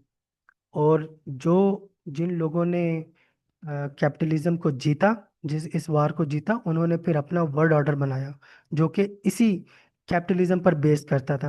वर्ल्ड ऑर्डर के अंदर उन्होंने अपने इदारे बनाए, आईएमएफ, यूनाइटेड नेशन, डब्ल्यूएचओ, मतलब World Health Organisation, World Trade Organisation, और वर्ल्ड बैंक। तो ये इन इदारों के ज़रिए उन्होंने अपना वर्ल्ड ऑर्डर क्रिएट किया, ताकि हम कैपिटलिज्म के थ्रू दुनिया को कंट्रोल कर सकें। तो जो भी अपनी आइडियोलॉजी लेकर आता है, आइडियोलॉजी जीत जाता है, फातेह हो जाता है, तो वो ही फिर आगे वर्ल्ड ऑर्डर भी क्रिएट करता है। ठीक है। तो एक तो ये वर्ड जो हमें आइडियोलॉजी की वार नज़र आ रही है। उसके बाद इस्लाम की और मॉडर्निज्म की, इस्लाम की with atheism, Islam with secularism, ये सारी आइडियोलॉजीज भी वार चल रही है। हमें ये चीज़ें नज़र भी आ रही हैं कि उसके बाद इस्लाम की, और अगर इंडिया की बात की जाए तो वहाँ पर जो आरएसएस की मेंटालिटी है और हिंदुत्व की जो आइडियोलॉजी है, लेकिन वो बहुत ही इंफीरियर आइडियोलॉजीज हैं जिसको ज़ेर करना मेरे ख्याल में कोई इतना मुश्किल नहीं है इस्लाम के लिए। और इसलिए तो वो आइडियोलॉजी सिर्फ उसी एक इलाके के अंदर ही, कहीं पे जा नहीं सकती क्योंकि वो इतनी सुपीरियर नहीं है। तो जिस आइडियोलॉजी को सुपीरियर बनाया जाता है उसको फिर आगे प्रमोट भी किया जाता है, और वो आइडियोलॉजी के अंदर खुद भी ये ताकत होती है कि वो खुद प्रमोट होती है। इस्लाम की आइडियोलॉजी खुद ब खुद प्रमोट हो रही होती है। और जो जैसे दूसरी आइडियोलॉजीज हैं, जैसे लिबरलिज्म की आइडियोलॉजी है, ये भी इसको भी, इसके ऊपर जो लिहाफ चढ़ाया हुआ था उसको इतना खूबसूरत बनाया हुआ था फ्रीडम के अंदर, जस्टिस के अंदर, कि वो आइडियोलॉजी खुद ब खुद प्रमोट होती गई। तो ये एक आइडियोलॉजी वॉर्स है जो कि दुनिया में अभी चल भी रही है। उसके बाद है साइकोलॉजिकल वार। साइकोलॉजिकल वार, साइकोलॉजिकल वार्स क्या है कि जो लोगों के जहनों से लड़ी जाती हैं, मतलब इन्फ्लुएंसिंग माइंड्स एंड मोरल। ठीक है। अपने जो मोरालिटी है अपने लोगों की, उसको हाई करना, और दूसरे जो दुश्मन है उसके माइंड्स को, उसके मोरल को डाउन करना, र्यूमर्स के ज़रिए, फियर के ज़रिए। ठीक है। अपने लोगों का मोरल हाई करना, उनको डीमोरलाइज करना, दुश्मन को। तो ये साइकोलॉजिकल वार, और ये भी हमें सीरा में मिलती है। जैसे अ, फतेह मक्का के वक्त जब हजूर सल्लल्लाहु अलैहि वसल्लम लश्कर लेकर गए हैं, तो आप सल्लल्लाहु अलैहि वसल्लम ने फतेह मक्का पहुंचने से पहले रात को आग जलाई। आपने सहाबा से कहा कि आग जलाओ, और एक बंदा एक आग जलाए। तो उससे ये इम्पैक्ट क्रिएट हुआ कि जैसे बहुत ज़्यादा जो आवाम है वो आ गई है। ठीक है। क्योंकि अमूमन होता ही है कि एक जगह जब आग जलती है तो उसके इर्द गिर्द 8-9 लोग जो हैं वो खड़े हो सकते हैं। तो जब एक बंदे ने एक आग जलाई है और हजारों लोगों ने आग जलाई है, तो उससे इम्पैक्ट ये पड़ा कि शायद कई हजार लोग जमा हुए हैं। तो एक फियर क्रिएट करना था दुश्मन के पास, और उसको डीमोरलाइज करना था। तो एक ये जो हजूर सल्लल्लाहु अलैहि वसल्लम ने ये जो टैक्टिक था ये यूज़ किया। इसी तरह हमें गज़वा खंदक में भी एक टैक्टिक नज़र आता है। वो भी एक साइकोलॉजिकल वार थी, जब एक सहाबी थे जो नुआइम बिन मसूद, जो कि बनु गतफान से आए आए थे मुसलमान होकर। उन्होंने किसी को बताया नहीं था कि मैं मुसलमान हुआ हूँ। तो फिर हजूर सल्लल्लाहु अलैहि वसल्लम ने फरमाया था कि आप, उनको फिर टास्क दिया था कि आप ये करें और ये करें। तो उन्होंने भी एक साइकोलॉजिकल वॉर जो थी, जो लड़ी थी। और साइकोलॉजिकल वार में होता यह है कि आप अ, अगर वीक हैं तो आप स्ट्रांग अपीयर होते हैं, अगर स्ट्रांग है तो वीक अपीयर होते हैं। मतलब appear weak when you strong, and appear strong when you are weak. ठीक है। ताकि दुश्मन को आपकी ताकत का अंदाज़ा ना हो, दुश्मन आपको मतलब अंडर एस्टिमेट करे, उसका ठीक तरह एस्टिमेट ना लगा सके। उसके बाद आती है इंफॉर्मेशन वॉर। और इंफॉर्मेशन वॉर वो है जो, जैसे हम बात कर रहे थे सोशल मीडिया की, कि मीडिया के ज़रिए, सोशल नेटवर्क्स के ज़रिए जो अपने नैरेटिव्स हैं उसको बिल्ड किया जाए, और जो फॉल्स नैरेटिव्स हैं उनको काउंटर किया जाए। ठीक है। और जो पब्लिक ओपिनियन है उसको भी अपने कंट्रोल में रखा जाए। मेन इंफॉर्मेशन वार का मकसद ये होता है कि जो पब्लिक ओपिनियन है उसको कंट्रोल किया जाए। पब्लिक उस जो नॉर्मल कंडीशन के अंदर जो नैरेटिव्स हैं उससे बाहर ना जाए। ठीक है। और अपोनेंट को डिस्टेबलाइज करे। तो ये इंफॉर्मेशन वार है। तो ये एक बेसिक एक थी जो डेफिनेशंस थी, वो मैं बताना चाह रहा था आगे जाने से पहले। अच्छा, एक बुक है आर्ट ऑफ वार बाय सन जू। ठीक है। उसके अंदर बड़ी बड़ी अच्छी बुक है, 2000 साल पुरानी बुक है। उसमें कुछ वर्डिंग थी, मैंने यहाँ पे कॉपी की। If you know the enemy and know your self, अगर आप अपने आप को भी जानते हैं, मतलब अपनी फोर्सेस को जानते हैं, और दुश्मन की फोर्सेस को जानते हैं, तो आपको डरने की ज़रूरत नहीं है। बेशक 100 बैटल्स हो जाए, आप हार नहीं सकते, क्योंकि आप बहुत अच्छी तरह अपने आप को और अपने दुश्मन को जानते हैं। लेकिन अगर आप अपने आप को जानते हैं और अपने दुश्मन को नहीं जानते, तो हर विक्ट्री के साथ आपको एक डिफीट होगी। ये उनका संजू का कोट था जो उन्होंने अपनी बुक में लिखा। ठीक है, तो अपने दुश्मन को जानना बहुत ज़रूरी है। और अगर आप अपने दुश्मन को और नहीं जानते और खुद को भी नहीं जानते हैं, तो आप हर बैटल में भाग जाएंगे, पीठ दिखाकर भाग जाएंगे। और एक कोट है, the best victories come without war, through diplomacy, dissipation and psychological advantage. ये वो विक्ट्रीज हैं जैसे कायद आजम ने हासिल की, बगैर वॉर के, डिप्लोमेसी के थ्रू, जो पाकिस्तान को क्रिएट करने की उन्होंने जो एक मिशन स्टार्ट किया था, तो वो डिप्लोमेसी के थ्रू था। मेन चीज़ जो डिप्लोमेसी थी, और डिसेप्शन और साइकोलॉजिकल एडवांटेज के थ्रू उन्होंने ये जंग जीती थी। तो अच्छा, मैं ज़रा कमेंट्स देख लूँ। जी, हज़रत खालिद बिन वलीद ने बहुत अच्छी साइकोलॉजिकल वॉर लड़ी है। सलाहुद्दीन ख्वारिज़मी। जी। अच्छा। अच्छा, इब्राहिम अकॉर्ड्स के बारे में हम देखते हैं। अजान आप हैं? जी जी, मेरी आवाज़ क्लियर आ रही? जी जी, चलिए आप स्टार्ट करें। ठीक है, अब इसको स्लाइड्स को पूरा ओपन कर लें जिसके जी, ठीक है। चलें, बिस्मिल्लाहिर्रहमानिर्रहीम। चलें, अभी हमने काफ़ी बेहतरीन और काफ़ी डिटेल में समझ लिया कि वॉर्स बेसिकली मेजर आज के दुनिया में कैसे लड़ी जा रही हैं। इनमें से सबसे एक बड़ा फितना जो आज हम मुसलमानों के सामने उठ कर आया और इसमें हम नाकाम हो रहे हैं, उनमें से एक सबसे बड़ा फितना वो अब्राहम अकॉर्ड्स ही है। फितना क्यों? ये आजमाइश है बहुत बड़ी। कैसे आजमाइश है इसको आज समझते हैं हम लोग।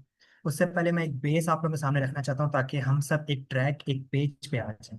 मेरी एक उस्ताद है, उन्होंने मुझे ये बात बताई थी कि आप जब कुरान पढ़ते हो, हम मुसलमान हैं, कुरान तो पढ़ेंगे और अपने नबी करीम सल्लल्लाहु अलैहि वसल्लम को भी समझेंगे।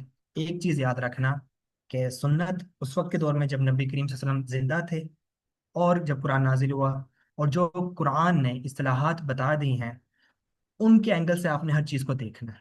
आपके सामने सब है, आपने उनके साथ चलना जीना ज़रूर है, बट आपने चलना वैसे है जो कुरान की इस्तिलाहात बता रही है। फॉर एग्जाम्पल, कुरान ने बता दिया मुसलमान हैं, मुस्लिम्स हैं। कुरान ने बता दिया ईसाई हैं, क्रिश्चियंस हैं। कुरान ने बता दिया यहूदी हैं, ज्यूज हैं। कुरान ने बता दिया मुशरिकीन हैं जो शिरक करते हैं या बुतों की पूजा करते हैं, पॉलीथिस्ट वगैरह।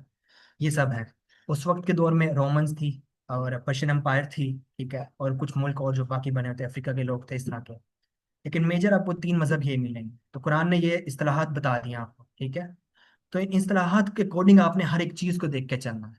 क़यामत तक के लिए कुरान इसलिए आ गया है। तो कुरान इन इस्तिलाहात को बता रहा है। ये अमेरिका, ये इजराइल, ये पाकिस्तान, ये इंडिया, ये तो आज की इस्तिलाहात है ना, ये तो आज बनी है। लेकिन हमने लेंस यही लगाना है कि जो कुरान बता रहा है हमें, ठीक है। कुरान की जो इस्तिलाहात है वो ये तीन ही है, बेसिक बेसिक मेजर जो है मुस्लिम्स। मेरी आवाज़ क्लियर है बुरहान भाई? जी जी, क्लियर है ठीक है, आपकी मैसेज आवाज़। आ रहा है आवाज़? नहीं अच्छा नहीं, ठीक है, क्लियर है, अगर उनकी क्लियर है। तरफ इशू ना हो, ठीक है। तो हमने इन इस्लाहात को देख के चलना है, तो हमें पता चलेगा कि दुनिया में हो क्या रहा है। इसका भी हम कुछ डिटेल पढ़ेंगे और एक मैप दिखेंगे, उससे हमारी मजीद पिक्चर क्लियर हो जाएगी। हाँ, कि ग्लोबल लेवल पे, ग्लोबल पॉलिटिक्स के अंदर दीन हमें तब भी रहनुमाई करता है, और दीन बताता ही है कुरान के क़यामत तक के लिए आया। तो कुरान सिर्फ मजहब की किताब तो नहीं है, तो वो तो दुनिया फतह करने के लिए आई है। दुनिया फतह करने के लिए आपको ग्लोबल पॉलिटिक्स के अंदर एक्टिव होना पड़ेगा, ठीक है। तो वो कुरान ही बताता है कैसे चलना है। हम ये आज की टर्मिनोलॉजीज इजाद करते जाते हैं, इसलिए हमारा जो असल कुरान का जो इल्म है, खजाना है, वो हम लोग भूल जाते हैं, छोड़ देते हैं और मिस कर जाते हैं। इसी वजह से हम लोग फंस गए हैं आइडेंटिटी क्राइसिस के अंदर। तो अब्राहम अकॉर्ड है क्या? हम सबको पता है कि यूएस ने 2020 में पीस एग्रीमेंट किया इसराइल और अरब कंट्रीज के साथ। पहला क्वेश्चन यहाँ पे बनता है, वाई अरब कंट्रीज?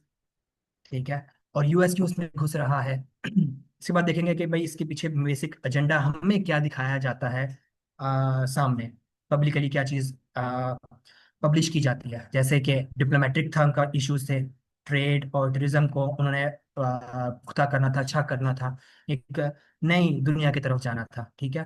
तो ये इनका मिशन तो है, वो तो काम करेंगे। ऑब्वियसली बात है, जो ताकत में है वो अपनी हर मर्जी ना चलाए, तो ये तो हो नहीं ना सकता, वो तो चलाएगा। फिर उन्होंने क्या करना था, एक मिशन दिया कि अब हर चीज लड़के तो नहीं ली जा सकती, क्योंकि खत्ता और आज की लड़ाई, आज के ऊपर इकोनॉमिकल वॉर बहुत ज़्यादा इफेक्ट होती है, कंट्री इफेक्ट होते हैं। तो उन्होंने क्या किया, प्रमोट पीस। उन्होंने प्रमोट पीस करना शुरू कर दिया कि हम अमन करते हैं अरब कंट्रीज के साथ। इसराइल, यूएस और अरब कंट्रीज प्रमोट करेंगे पीस को, और बिजनेस और डिप्लोमेटिक इश्यूज की तरफ जाएंगे। ठीक है, फिर उन्होंने क्या किया, असल जो चीज़ है, उन्होंने मिडल ईस्ट के अंदर शिफ्ट कर दी अलायंसेस और पावर डायनामिक्स को।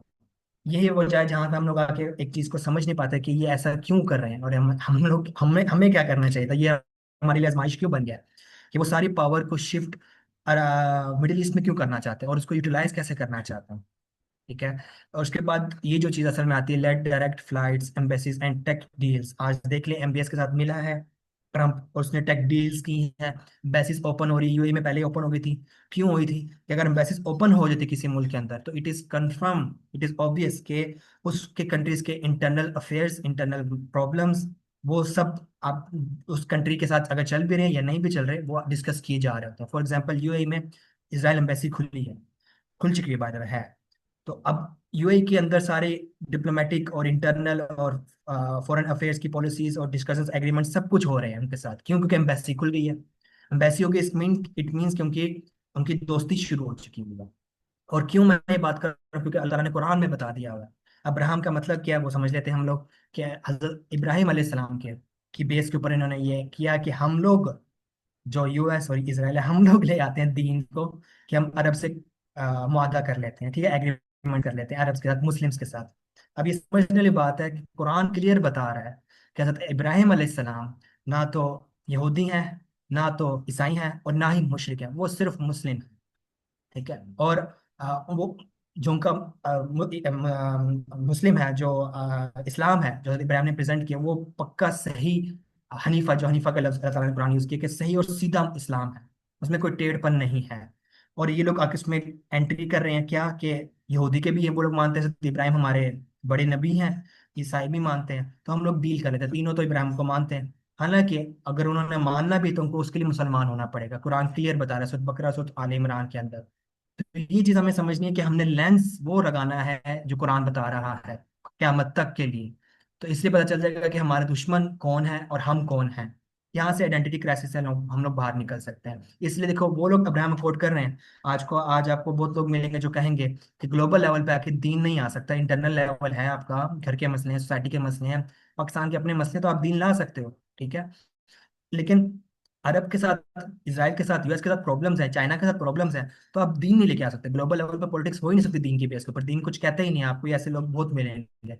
उसका सिंपल जवाब यही है कि अगर वो लोग करें, वो लोग अपना दीन लेकर आए, इब्राहिम अकॉर्ड्स के लिए खुद आ रहे हैं, ग्लोबल लेवल पे ग्लोबल पॉलिटिक्स के ऊपर वो लोग अपना दीन ला रहे हैं, तो हम मुसलमान नहीं लेके आ सकते, जो कि कुरान आए क़यामत तक के लिए, जिसमें कोई तहरीफ नहीं होनी। तो इसलिए मैंने कहा कि हम लोग की बेस फाउंडेशन अच्छी हो जाए, तो हमें अब्राहम अकॉर्ड समझ आना शुरू हो जाएगा कि ये किस कदर बड़ा फितना है, इसके बैकएंड पे सब कुछ हो क्या रहा है। ये तो बेसिक चीजें बताई जो लोग खुद पब्लिश करते हैं, और इस धोखे में हमें लपेट लिया इन्होंने। और हम लोग भी पैसे के लालच में डील्स करनी थी, ट्रिलियंस की डील्स करनी थी यूएई सऊदी अरब ने, तो उसने भी कर ली। नेक्स्ट स्लाइड कीजिएगा, यहाँ से हमें एक मजीद पिक्चर मिलेगी। हाँ बुरहान भाई, नेक्स्ट स्लाइड कीजिएगा जी। ये है ये है पूरी दुनिया, अर्थ, जिसके ऊपर अल्लाह ताला ने कुरान नाजिल किया है। ये तीन सिग्नल बन रहे हैं टोटली। ठीक है, तीन रास्ते बन रहे हैं, तीन एरोज बन रहे हैं, कि कहाँ यूएस, कहाँ इसराइल, कहाँ मिडिल ईस्ट। यूएस से सीधा इसराइल, इसराइल से मिडिल ईस्ट, मिडिल ईस्ट से वापस यूएस, या मिडिल ईस्ट से वापस इसराइल। ये एक पूरी चेन, ब्लॉक चेन चल रही है। क्यों? क्योंकि इससे आपको क्लियर पता चल जाता है कि आपने अगर कुरान का लेंस लगाया हुआ है, इस्लाम का लेंस लगाया हुआ है, तो आपको एक साइड पे यहूदी नजर आ रहे हैं, दूसरी लेफ्ट साइड पे आपको ईसाई नजर आ रहे हैं। तो ये दोनों आपस में मिलके अरब के साथ मायदा ही क्यों कर रहे हैं? क्योंकि कुरान कह रहा है कि अगर अगर इन्होंने हजरत इब्राहिम को मानना है, तो इसके लिए इनको मुसलमान होना पड़ेगा, कि वो तो मुस्लिम थे। ये तो ये क्लेम कर ही नहीं सकते कि हजरत इब्राहिम अलैहिस्सलाम यहूदी थे या हजरत इब्राहिम अलैहिस्सलाम ईसाई थे। सो ये तो हमें क्लियर बेवकूफ बना दे कि हम इनसे तो फिर दोस्ती कर ही नहीं सकते। और जबकि इसराइल वहां पे धमाके कर रहा है, जेनोसाइड कर रहा है, हमारे ही बच्चे, हमारे ही मुसलमान भाई बहन मार रहा है, और हम लोग उनके साथ ही हाथ मिला लें। कैसे? अब आप कहेंगे यहूदी तो, नेतन्याहू तो नहीं आया, यूएस तो आ गया ना। यूएस ने तो प्रमोट किया ये प्लान लेके। इसकी बेहतरीन मिसाल खुद ट्रंप ने दे दी है। ट्रंप ने 3 दौरे किए, कतर गया, यूएई गया, सऊदी अरब गया। ठीक है, इसराइल क्यों नहीं गया? मिडिल ईस्ट के दौरे पे आया वो, इसराइल क्यों नहीं गया?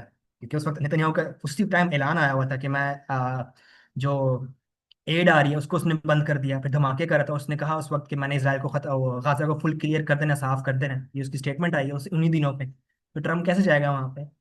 ठीक है, तो ये चीज समझने वाली बात है कि ये पूरी में लीड मिलती है कि हमें समझ आया कि हमने ग्लोबल पॉलिटिक्स को देखना कैसे है, और कुरान हमें बता रहा है। ये आज की टेक्नोलॉजीज आ गई हैं, इस्लाहात आ गई, जिसकी वजह से हम लोग कंफ्यूज हो रहे हैं, आइडेंटिटी क्राइसिस का शिकार हो रहे हैं। लेकिन कुरान ने क्लियर बता दी, ये पूरा मैप देखें और 3 टेक्नोलॉजीज रख लें आप लोग, ईसाई, यहूदी, मुसलमान, आपको समझ आ जाएगी कि आपने देखना कैसे है पॉलिटिक्स को, ग्लोबल पॉलिटिक्स को। नेक्स्ट स्लाइड स्लाइड कीजिएगा जी। अब ये सवाल, मेजर सवाल उठते हैं कि अब्राहम अकॉर्ड, अगर ये बेसिक वो लोग पोर्ट्रे कर रहे हैं जो हमने पहले देख लिया है कि है क्या बेसिकली अब्राहम अकॉर्ड, तो हमने ये समझ आ जानी चाहिए कि पहला पॉइंट कि रिलीजन ग्लोबल पॉलिटिक्स पे कैसे आ गया। यूएस तो अभी कुछ टाइम पहले ट्रेड वॉर उसने छेड़ी, आज बंद करके फौरन अब्राहम अकॉर्ड की तरफ मूव कर गया वो, और फिर कह रहा है,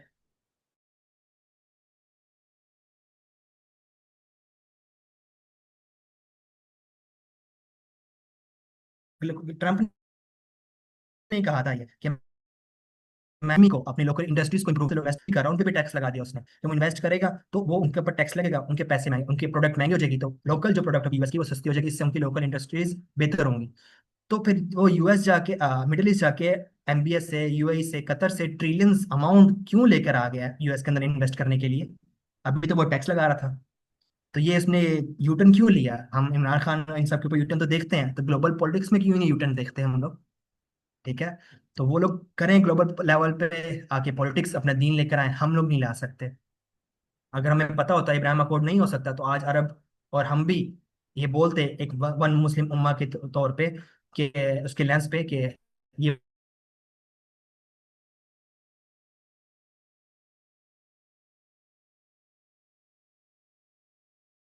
ग्लोबल पॉलिटिक्स, कि मुस्लिम कंट्रीज क्यों नहीं सामने कहती ग्लोबल पॉलिटिक्स के अंदर। ये एक पूरी लीड मिलती है हमें, जवाब मिलता है हमें, हमारी पॉलिटिक्स लेवल हमारी स्ट्रांग होती है यहाँ पे आके, कि हमने इसको समझना कैसे है। और यही चीज़ है समझने वाली, कि इसराइल फलस्तीन को तबाह कर रहा है, वो सीरिया तबाह कर देगा, वो जॉर्डन तबाह कर देगा, वो लेबनान तबाह कर देगा।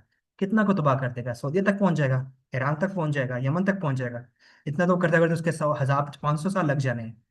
अभी वो लोग कब से लगे हुए हैं, 100 साल उनको लगे हुए हैं। 1947 में उन्होंने बाल्फोर डिक्लेरेशन को सही से पास करवा के हर चीज़ की थी, तो अब आके वो लोग कहाँ पहुंचे हैं। तो इसलिए जो आज की वार है ना, साइकोलॉजिकल वॉरफेयर, वो यहाँ पे आके फोर्थ पॉइंट यहाँ पे आके मैच करता है, कि is this leading to greater Israel? तो ग्रेटर इसराइल कैसे बनाना चाहते हैं? तबाह करके तो नहीं बनाना चाहते, सारा कुछ तबाह कर दे तो इंफ्रास्ट्रक्चर तबाह हो गया, तो वो दोबारा कैसे खड़े करेंगे? गाजा के प्लान के लिए ट्रम्प को इन्वॉल्व कर दिया उन्होंने, कि भाई तू आके रियल एस्टेट का काम कर, हम तबाही करते हैं और रियल एस्टेट बनाओ वहां से। और ये साल पहले यूएन में खड़े होकर नेतन्याहू ने प्रेजेंट किया था कि ब्लेसेड लैंड और कस्ड लैंड कौन सी हैं। ठीक है, तो ये साइकोलॉजिकल वॉरफेयर ही चला रहे हैं वो लोग, वो करें तो ठीक है। फिर एक और पॉइंट, जब एमबीएस से मिला है ट्रम्प, तो व्हाई डिड ही, मतलब ट्रम्प एक्सेप्ट, और उसने क्यों बुलाया जुलानी को? कुछ टाइम पहले यही सीरिया के अंदर जो तंजीमें सारी बनी हुई हैं, उनका हेड था।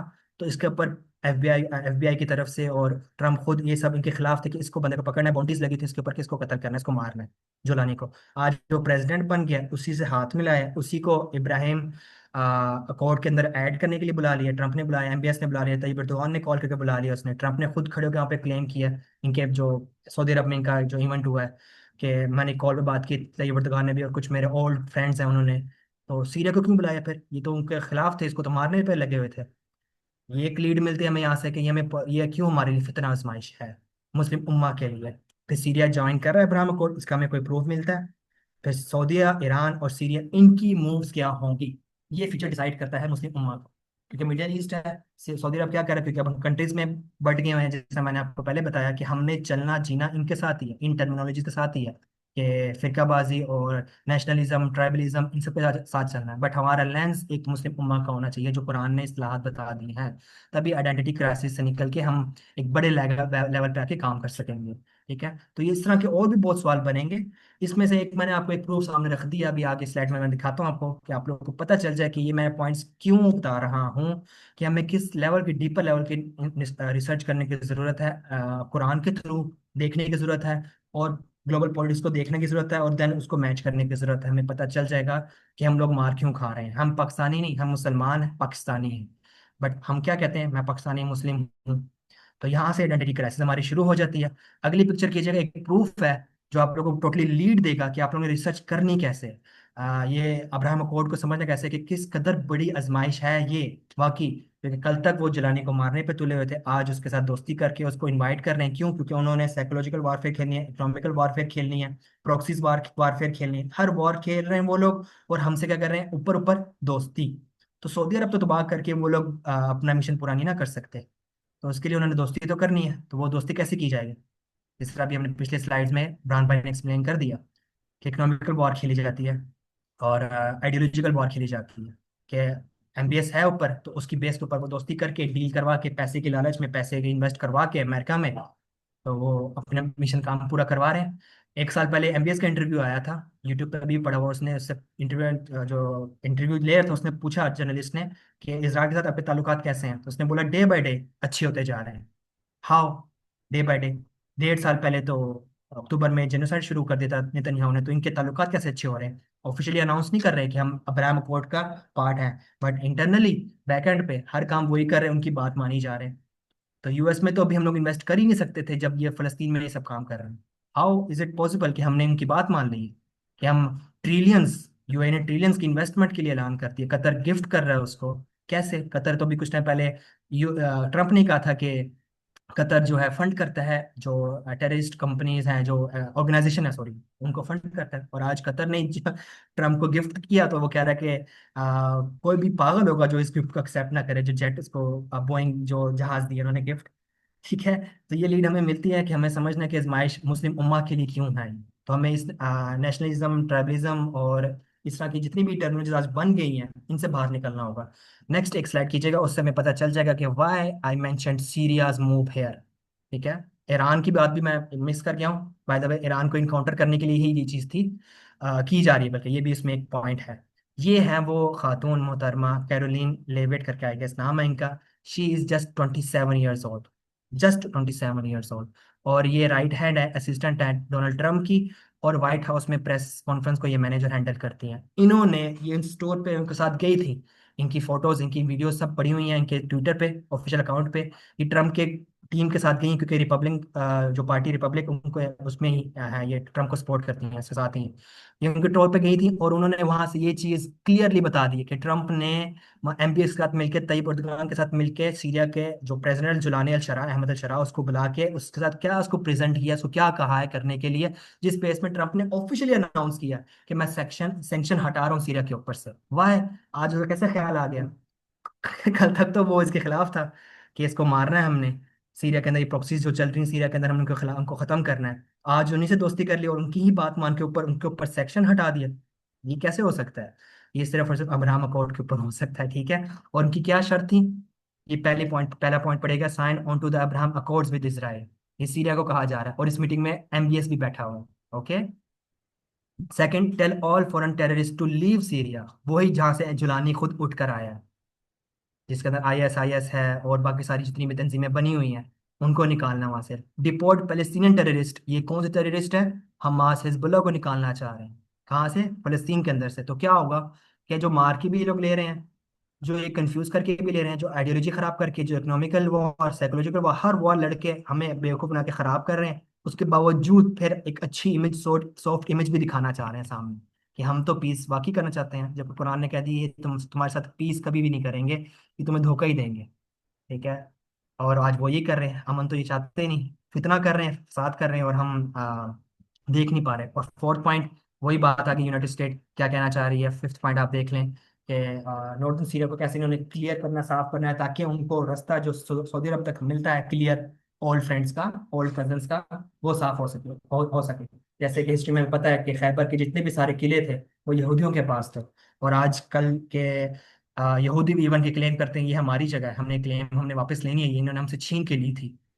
तो हमें इन चीज़ों का पता होना चाहिए कि अगर वो हमें मार के, मतलब तबाही करके, जेनोसाइड करके सऊदी अरब के पार्ट्स नहीं ले सकते, तबूक का एरिया, खैबर का एरिया, जो मक्का मदीना के पास ही है, लेकिन वहाँ पे ये सारे फितने आजमाइशें काम करवा के ये लोग ये जरूर ले सकते हैं। जैसे आज अल उला में क्या कुछ हो रहा है, एमबीएस क्या कुछ कर रहा है।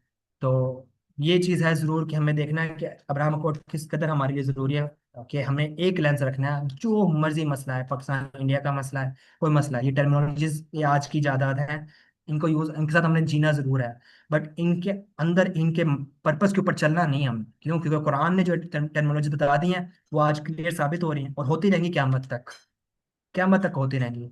तो हमने फिर कुरान के लेंस यूज करते हुए इसे सब प्रॉब्लम्स को देखना है। हमें पता चल जाएगा कि इब्राहिम अकॉर्ड कितना बड़ा धोखा है ये अरब ममालिक के साथ, और इनके साथ ही बाद में इन्होंने इनके कमर पे ही चाकू मार देना है कि ये लो, तुम्हारे हमारे साथ दोस्ती की थी तो हमने तुम्हें उसका सिला दे दिया। ठीक है, तो ये जरूरी है समझना कि अब्राहम अकॉर्ड किस कदर जरूरी है और बड़ा फितना है मुसलमानों के लिए। जब तक हम लोग ये पाकिस्तान पाकिस्तान, इसराइल फलस्तीन फलस्तीन, सऊदीया सऊदीया, इन चीज़ों से नहीं निकलेंगे और ये नहीं कहेंगे मुस्लिम उम्मा मुस्लिम उम्मा मुस्लिम उम्मा, बस अहमद इब्राहिम के जो दीन है उनके अंदर आते हैं, और वही दीन मुकम्मल दीन हनीफा है। ठीक है, तो उसी के ऊपर हमने चलना है। तो ये जो मर्जी कहते रहे कि ये हज़रत इब्राहिम हमारे भी थे और तुम्हारे भी हैं, तो मिल के जुल के इसके ऊपर हम लोग अमन कर लेते हैं, हो ही नहीं सकता। कुरान ने क्लियर बता दिया हमें इस चीज़ के ऊपर, सूरत आल इमरान सूरत बकरा के अंदर। ठीक है, सो ये चीज़ थी। और कि हमें समझना क्यों है अब्राहम अकॉर्ड किस कदर बड़ा फितना है, क्या क्या वजह है, क्या क्या सवाल उठते हैं, कैसे कैसे हमें पता चलेगा कि बैक एंड पे बिहाइंड द डोर्स क्या क्या डील्स, क्या क्या काम हो रहे हैं, वो बिना तहकीक किए नहीं हो सकते। एक चीज एंड करते करते मैं एंड करता हूँ एक बात कहते हुए, जैसा सीधा सिस्टर निदा ने एक सवाल भी किया था कि आजकल बहुत सोशल मीडिया पे फेक न्यूज़ रिपोर्ट बहुत सारी आती है, हमें कैसे पता चलेगा? ठीक है, मैं जस्ट इस पे यही सोचता हूँ बार बार कि वाई, क्यों साहिल हर जगह पर जाके मीडिया में इन्वॉल्व है, मीडिया चैनल्स में जाके इंटरव्यूज दे रहा होता है, हालांकि पता होता है वो क्रॉप करते हैं, कटिंग करते हैं, फिर भी जाते हैं वो। और जर्नलिस्ट के साथ उनकी सलाम दुआ है, फिर सीईओ के साथ चैनल्स के साथ सलाम दुआ है, फिर पॉलिटिशियंस जो हैं सियासतदान उनसे भी वो मिलते हैं। क्यों?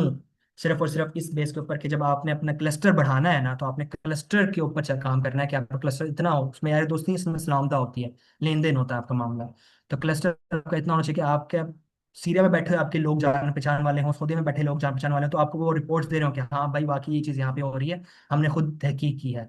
तो आपका क्लस्टर ग्लोबल हो जाएगा। आईएमएस का मिशन भी तो यही है ना, कि हमने इंटरनेशनल वर्ल्ड वाइड लोगों को मुस्लिम उम्मा को कनेक्ट करना है। तभी हम लोग को पता चलेगा कि क्या खबर सच्ची है, क्या खबर झूठी है। मीडिया जो मर्जी बोलता रहे तो हमारे लिंक होंगे सीरिया के अंदर, फिलिस्तीन के अंदर, हमें पता होगा, तो लोगों को फिर हमें पता चलेगा कि क्या सच है क्या झूठ है। तो हमें क्लस्टर बढ़ाना है इसलिए ज़रूरी है, बनाना इसलिए ज़रूरी है। So that's all from my side कि अब्राहम कोड है क्या, कैसे देखना है, क्यों ज़रूरी है, क्यों फितना है, क्या कुछ अंदर चल रहा है, इतनी बड़ी आजमाइश है मुसलमान उम्मा के लिए, मुस्लिम उम्मा के लिए। सो जज़ाकल्लाह खैर। कोई क्वेश्चंस हैं तो बुरहान भाई, यू कैन टेक इट। जी, कोई क्वेश्चन है तो आप हैंड रेज कर सकते हैं।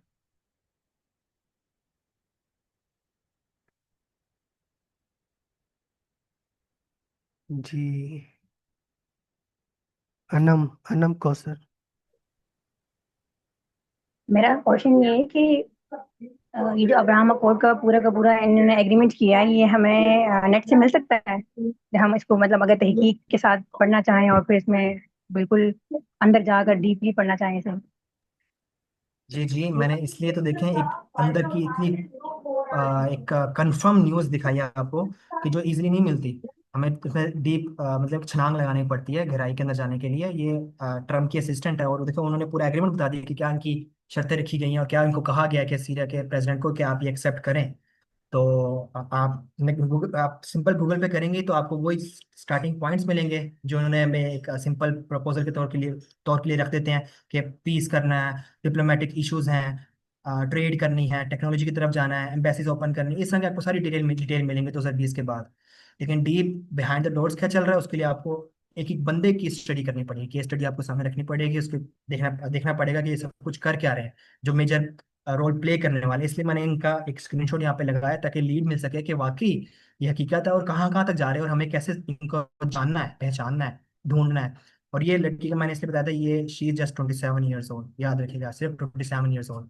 मैं भी 27 ईयर्स ओल्ड का ही हूँ। तो मैं हिट हुआ था ये देख के, इसकी उम्र देख के कि मैं क्या कर रहा हूँ 27 ईयर्स ओल्ड में। मैं ग्लोबल लेवल पे एक्टिव ही नहीं हूँ, मुझे पॉलिटिक्स का पता भी नहीं है वाई। तो इसमें इसमें मेरा खुद का फेलियर है। सो आपको बिल्कुल लीड मिलेगी, आपको डिटेल डाइविंग ट्विटर में हर एक बंदे की स्टडी करनी पड़ेगी इसके ऊपर, आपको बहुत अच्छे कनेक्शन मिलेंगे। इसलिए कुछ मैंने बेसिक सवाल भी पीछे रखे। पिछली स्लाइड्स में।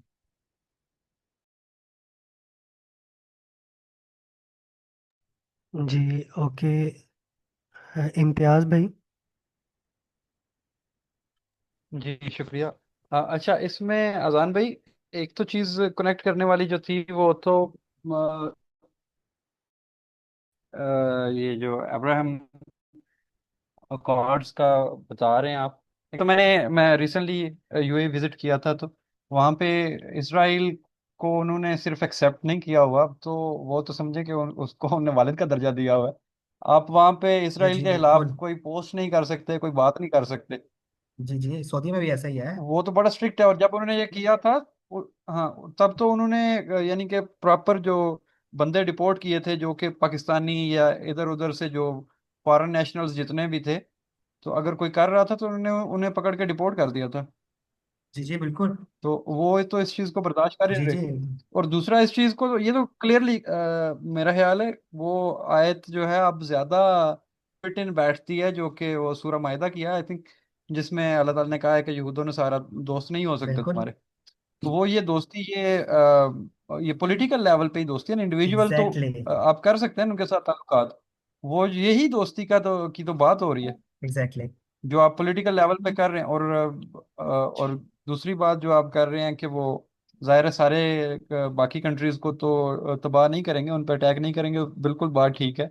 और जिस तरह वो पंजाबी में कहते हैं कि वो कौवा लटकाने वाली बात है, तो उन्होंने तो उसके साथ वही काम किया है फलस्तीन के साथ, कि एक को हम तबाह कर देंगे तो बाकी मुस्लिम जिस कंट्रीज जिस अभी माइंडसेट पे हैं और जिस सिचुएशन में हैं, और जो ग्रीड हमारे अंदर इस वक्त है, हम देख के कभी भी उस चीज़ को पुश बैक करेंगे ही नहीं। कि अगर वो आते भी हैं अटैक करने के लिए या हमें चैलेंज भी करते हैं, मिलिट्री चैलेंज भी करते हैं, तो कोई भी मुस्लिम कंट्री स्पेसिफिकली अरब तो कभी भी उसे नहीं करेंगे। लेकिन इसमें सबसे ज़्यादा हैरान कुन बात तो थी मेरे लिए कि जो आप टर्की का भी बता रहे हैं कि ये फोन कॉल पे टर्की भी था उनके साथ।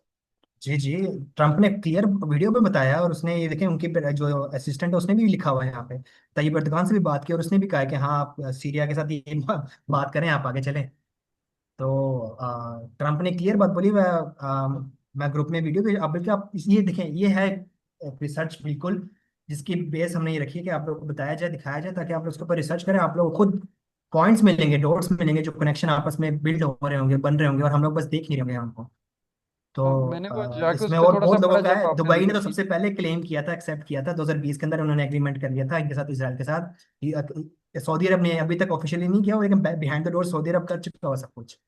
तो वो सब कुछ बता भी रहा है, तो वैसे उसकी लीड्स मिल रही हैं, इसलिए मैं बता रहा हूँ कि आप लोग खुद जब इसके अंदर तहकीक करें, सोचें, आपको पूरी स्टडी करनी पड़ेगी अरब के अंदर, कि कतर खानदानी जो सानी या थानी करके खानदानी निज़ाम है, और अल साउद, और जो यूएई का पूरा खानदान है, आपस में इन तीनों की क्या लड़ाई है, ये आपस में इन तीनों से क्या चाहते हैं, ये कैसे चलते चलते आ रहे हैं, इनकी पूरी आप जब स्टडी करें आपको पता चल जाएगा कि ये लोग क्यों दोस्ती कर रहे हैं इसराइल और अमेरिका के साथ, यहूदी और ईसाई के साथ। इसराइल अमेरिका नहीं, यहूदी और ईसाई।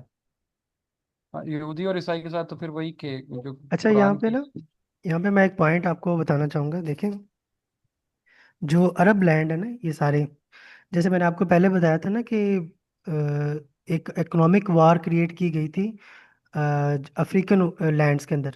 लेकिन जब ये अरब आए हैं ना, अरब के अंदर जब ये कॉलोनाइज करने आए हैं, तो इन्होंने देखा यार यहाँ पे तो सिस्टम ही और है, यहाँ पर तो सारे ट्राइबल सिस्टम है। तो इन्होंने क्या किया कि डिफरेंट ट्राइब्स जो कि इनके साथ आप सपोर्टिव कह सकते हैं या कोऑपरेटिव, सपोर्टिव एंड कोऑपरेटिव, वो ट्राइब्स ढूंढे इन्होंने। ये मैं 1800 की बात बता रहा हूँ, पिछले 200 साल के अंदर। इन्होंने वो ट्राइब्स ढूंढे जो कि इनकी हेल्प कर सकते थे, कोऑपरेटिव भी थे और सपोर्टिव भी थे। इन्होंने उनको फिर नवाजना शुरू किया ताकि वह यहाँ से तेल वगैरह भी ले सके और यहाँ से ये कोस्टल एरियाज पे कब्जा भी कर सके। तो जैसे आप कुवैत की बात करें तो कुवैत के अंदर अल सबा फैमिली है, और मिशाल अल अहमद अल जाबिर अल सबा ये वहाँ का अमीर है। और इसकी जो फैमिली है अल सबा फैमिली, ये 1756 से कुवैत के अंदर है। 1756 से कुवैत के अंदर है, अभी भी यही है। और हैरानी वाली बात आप देखेंगे कि बहरीन के अंदर आप देखें, बहरीन के अंदर है किंग हमाद बिन ईसा अल खलीफा। हमाद बिन ईसा जो है अल खलीफा फैमिली से, और यह अल खलीफा फैमिली 1783 से बहरीन के अंदर रूल कर रही है और अभी भी रूलिंग पार्टी है। ठीक है, इसके बाद यूएई में आ जाए। यूएई के अंदर तो तकरीबन 7 एमिरेट्स हैं, लेकिन जो मेन अबू धाबी की है उसमें वो नायान फैमिली है। नोयान फैमिली में मोहम्मद बिन जैद है, और ये भी तकरीबन सालों से इस फैमिली को रन कर रहे हैं इसी यूएई के अंदर। इसी तरह दुबई के अंदर वो अल मखदूम फैमिली है। तो अब ये देखें कि अच्छा, ओमान में देखें, ओमान में अल सैद फैमिली है, हैसम बिन तारिक अल सैद। ये 1774 से इसके ओमान के अंदर है, और यही फैमिली रूल कर रही है। और ये अब ये देखें कि कितना फ़र्क है ओमान में और यमन में। आप कभी देखें ना, आप हैरान हो जाएंगे ओमान को क्या हुआ है और यमन को क्या हुआ है। यमन के अंदर कोई भी इनको फैमिली नहीं मिली जो कि इनके साथ सपोर्टिव हो, कोऑपरेटिव हो। तो यमन का उन्होंने बहुत बुरा हाल किया हुआ है। ठीक है, वहाँ पर मसले क्रिएट करते रहते हैं। और ओमान में फैमिली मिल गई, ओमान को उन्होंने नवाज दिया। और ओमान के अंदर आप देखें, कंस्ट्रक्शन देखें, यूएई से मिलती जुलती ओमान की कंस्ट्रक्शन है। तो इस तरह बिल्कुल ऐसा ही। अरब अरब के अंदर डिफरेंट फैमिलीज को Kuwait, Bahrain, Qatar, UAE, Oman, और फिर उसके बाद जो सऊदीया की अल सऊद फैमिली है, इसको भी उन्होंने फिर नवाजा। तो ये सारी फैमिलीज को ये नवाज रहे हैं, और अभी तक ये फैमिलीज जो है, और इनकी जो प्रोटेक्शन है, ये अमेरिका ने खुद अपने हाथ में ली है कि आपकी फैमिली को कुछ नहीं होने दूंगा। अल सऊद फैमिली की प्रोटेक्शन अमेरिका ने ली हुई है। कुवैत की, कतर की, बहरीन की, यूएई की फैमिली और ओमान की फैमिली की जो सिक्योरिटी है वो ये यूएस के पास है। और इसी सिक्योरिटी के खिलाफ जो था वो ये उसामा बिन लादेन निकला था कि यार ये तो हमारे ऊपर कब्जा कर रहे हैं। जब ये लोग तेल जी। लेने आए थे, तो चले एक बात थी, चलो यार तेल निकाल रहे हैं, थोड़े पैसे खुद ले जाए, थोड़े हमें ले जाए। लेकिन उन्होंने साथ साथ किया कि अपनी एम्बेसी भी ले आए, अपना असला भी ले आए। और कहते हैं कि तेल को बचाने के लिए हम यहाँ पर असला लाए हैं, ताकि तेल पे कोई हमला ना करे। तो उन सही है, सारा सही है। तो वो सारी चीजें जब लेके आए, तो फिर उसामा बिन लादेन उठा था कि भाई ये तो अब काम हद से बढ़ गया। तो फिर वो जाहिर है, जब उसामा ने एक अच्छी खासी फोर्स तैयार कर ली थी इनके खिलाफ, अमेरिका के खिलाफ, तो फिर अमेरिका ने उनको कहा कि भाई उसामा को पकड़े। फिर वो उधर चला गया अफगानिस्तान, और वहां पर भी उन्होंने अटैक किया। ये उसी वही सारा पैटर्न है जो ब्रिटिशर्स ने ये पाको हिंद में जो किया। नहीं, ये उसी ये ब्रिटिश वही ही थे। पैटर्न। ब्रिटिश ही थे जो अरब में पहले आए थे, वो ब्रिटिश थे। ब्रिटिश ने इजिप्ट, अरब और इंडो पाक, ये 3 इलाके तो मेन जी। इन्होंने कब्जा। जी। अरब के अंदर भी ना स्पेशली ये आए थे इराक के अंदर, क्योंकि जो ज़्यादातर ऑयल है ना, ऑयल रिफाइनरीज और जो जहाँ से तेल निकल रहा था वो इराक के अंदर था। इन्होंने जब अल सऊद से बातचीत की ना, तो इन्होंने कहा कि आप सऊदी अरब ले लें, हमें कुछ नहीं चाहिए, हमें इराक चाहिए। इराक इन्होंने अपने पास रखा था। और जो सीरिया का एरिया था वो फ्रांस को दे दिया था। वर्ल्ड वॉर 1 के बाद फ्रांस को सीरिया दे दिया, इराक अपने पास रखा, और जो सऊदी अरब है वो उसको दे दिया, अल सऊद को। हाँ, उनका फिर ट्रीटी भी तो की थी उन्होंने, ट्रीटी ऑफ डेरिंग भी की थी। और वो लॉरेंस ऑफ अरेबिया भी जो आया था इनका, जो आर्मी का बंदा था ब्रिटिश का, उसने हाँ, कैसे इनकी सऊदी अरब का सारा नक्शा पलटा था और उनको फिर ottomans को भगा के सऊदी अरब को पूरा वो जो हिजाज का पूरा एरिया वो दे दिया था। उसका वो सो जो लॉरेंस ऑफ अरेबिया था, उसका मेन पर्पस ये था कि किसी तरह जो अरब है, इसके इनको यूनिफाई करना, और इनको ओटोमन अम्पायर के खिलाफ लड़ा देना। और उसने खिलाफ बड़ी, करना, बिल्कुल हाँ, ऐसा ही है। उन्होंने बड़ी अच्छी प्लानिंग की, और बिल्कुल वैसा ही हुआ कि अरब जो थे वो ओटोमन अम्पायर अपने मुसलमान भाइयों के खिलाफ खड़े हो गए। और इसमें जो पेश पेश था ये था, क्या नाम था, हुसैन, हुसैन बिन अली उसका नाम था। किंग ऑफ हाँ हिजाज जो हाँ, था, हुसैन बिन अली। और ये हजूर बिल्कुल। सल्लल्लाहु अलैहि वसल्लम की उसमें से आ रहा है, अहले बैत में से आ रहा है। सास पता नहीं कौन सी पीढ़ी है इसकी, जो हुसैन बिन अली की जो पीढ़ी है। तो उस ये अहले बैत में से है, और इसने ये काम किया कि वो इसने लेटर्स लिखे बकायदा यूरोपियंस को, यूके को लेटर लिखे, बरतानिया को सॉरी, कि आप हमारी हेल्प करें, हम आपकी मदद करेंगे। तो उन्होंने कहा ठीक है, हम आपकी हेल्प करते हैं, आपको जो अरब का एरिया है वो हम आपको दे देते हैं, आप ओटोमन अम्पायर के खिलाफ ना खड़े हो जाए। तो इन्होंने कहा ठीक है। तो ये लोग ओटोमन अम्पायर के खिलाफ खड़े हो गए, और उल्टा उन्होंने फिर इनको अरब भी नहीं दिया। इनको थोड़ा सा हिजाज का एरिया दे दिया, बाकी शाम का एरिया फ्रांस को दे दिया, इराक अपने पास रखा, और बाकी हिजाज का एरिया इनको दे दिया। और अभी इनको एरिया दिए ही है, कुछ साल ही गुजरे हैं। इब्ने सऊद से मुआहदा किया, और इब्ने सऊद ने आकर वो हुसैन बिन अली के जो बेटे थे, 4 बेटे थे। एक तो छोटा था, 3 बेटे थे। एक हिजाज में था, एक वो जो इसके ऊपर वाला इलाका है, उर्दन, एक उधर था, और एक को इराक का कुछ इलाका दिया था। वो जो इब्ने सऊद है, उन्होंने उसको खत्म कर दिया। इनके जो तीनों बेटे थे, किसी को मार दिया, किसी को भगा दिया। तो वो हुसैन बिन अली ने जो बगावत की थी, वो किसी काम ना आई, उसके अपने काम भी ना आई। तो मतलब बड़ी हैरान कुन बात थी जो यहाँ पर जो सिनेरियो बिल्ड हुआ था। बिल्कुल ऐसे ही है। अच्छा, ये एक क्वेश्चन था, सिस्टर नाजिया का भी था, उन्होंने भी हैंड रेस किया होता है, पर उन्होंने पूछना है तो वो पूछ लें।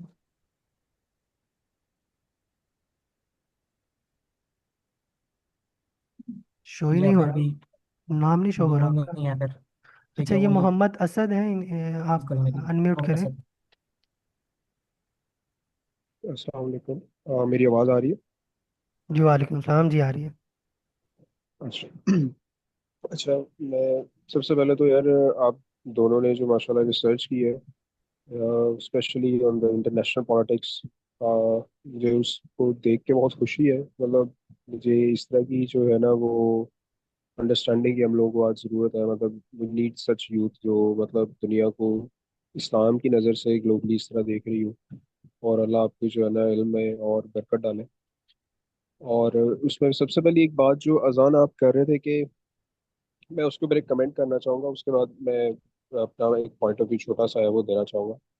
अ, जो आप एक बात कर रहे थे ना कि मतलब हमें रहना जो है वो फिरका वारियत में है और ट्राइबलिज्म और नेशनलिज्म में है।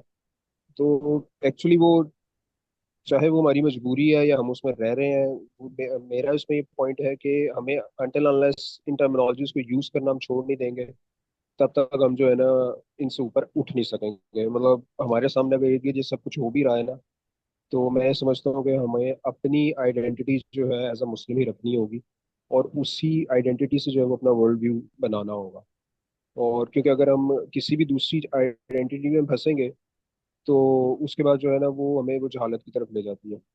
तो ये एक बड़ी अहम बात है जो कि नबी वसल्लम की हदीस है कि मतलब जो भी किसी अंधे झंडे तले लड़ेगा तो वो मतलब जहालत की मौत मरा। तो नबी जी जी वसल्लम ने तो इस सारी चीज को जो है वो जहालत ही जी कहा है। जी, बिल्कुल मैंने और इसलिए ये बात की थी कि हमें इनके साथ रहना पड़ेगा, लेकिन हमारा लेंस मुस्लिम उम्मा का होना चाहिए, बस जो कुरान इस्लाह हाँ जी बताती है। बिल्कुल। जी बिल्कुल ऐसे ही कहा है। जी जी, कंटिन्यू करें आप। हाँ जी, तो दूसरी जो एक जो बात है, ये इंडो पाक जो वॉर अभी रिसेंटली हुई है, उसके वाले से मैं बात करना चाहूंगा। और ये जो मतलब ट्रम्प आया है और एब्राहम अकॉर्ड को उसने फर्दर जो है वो एस्केलेट किया।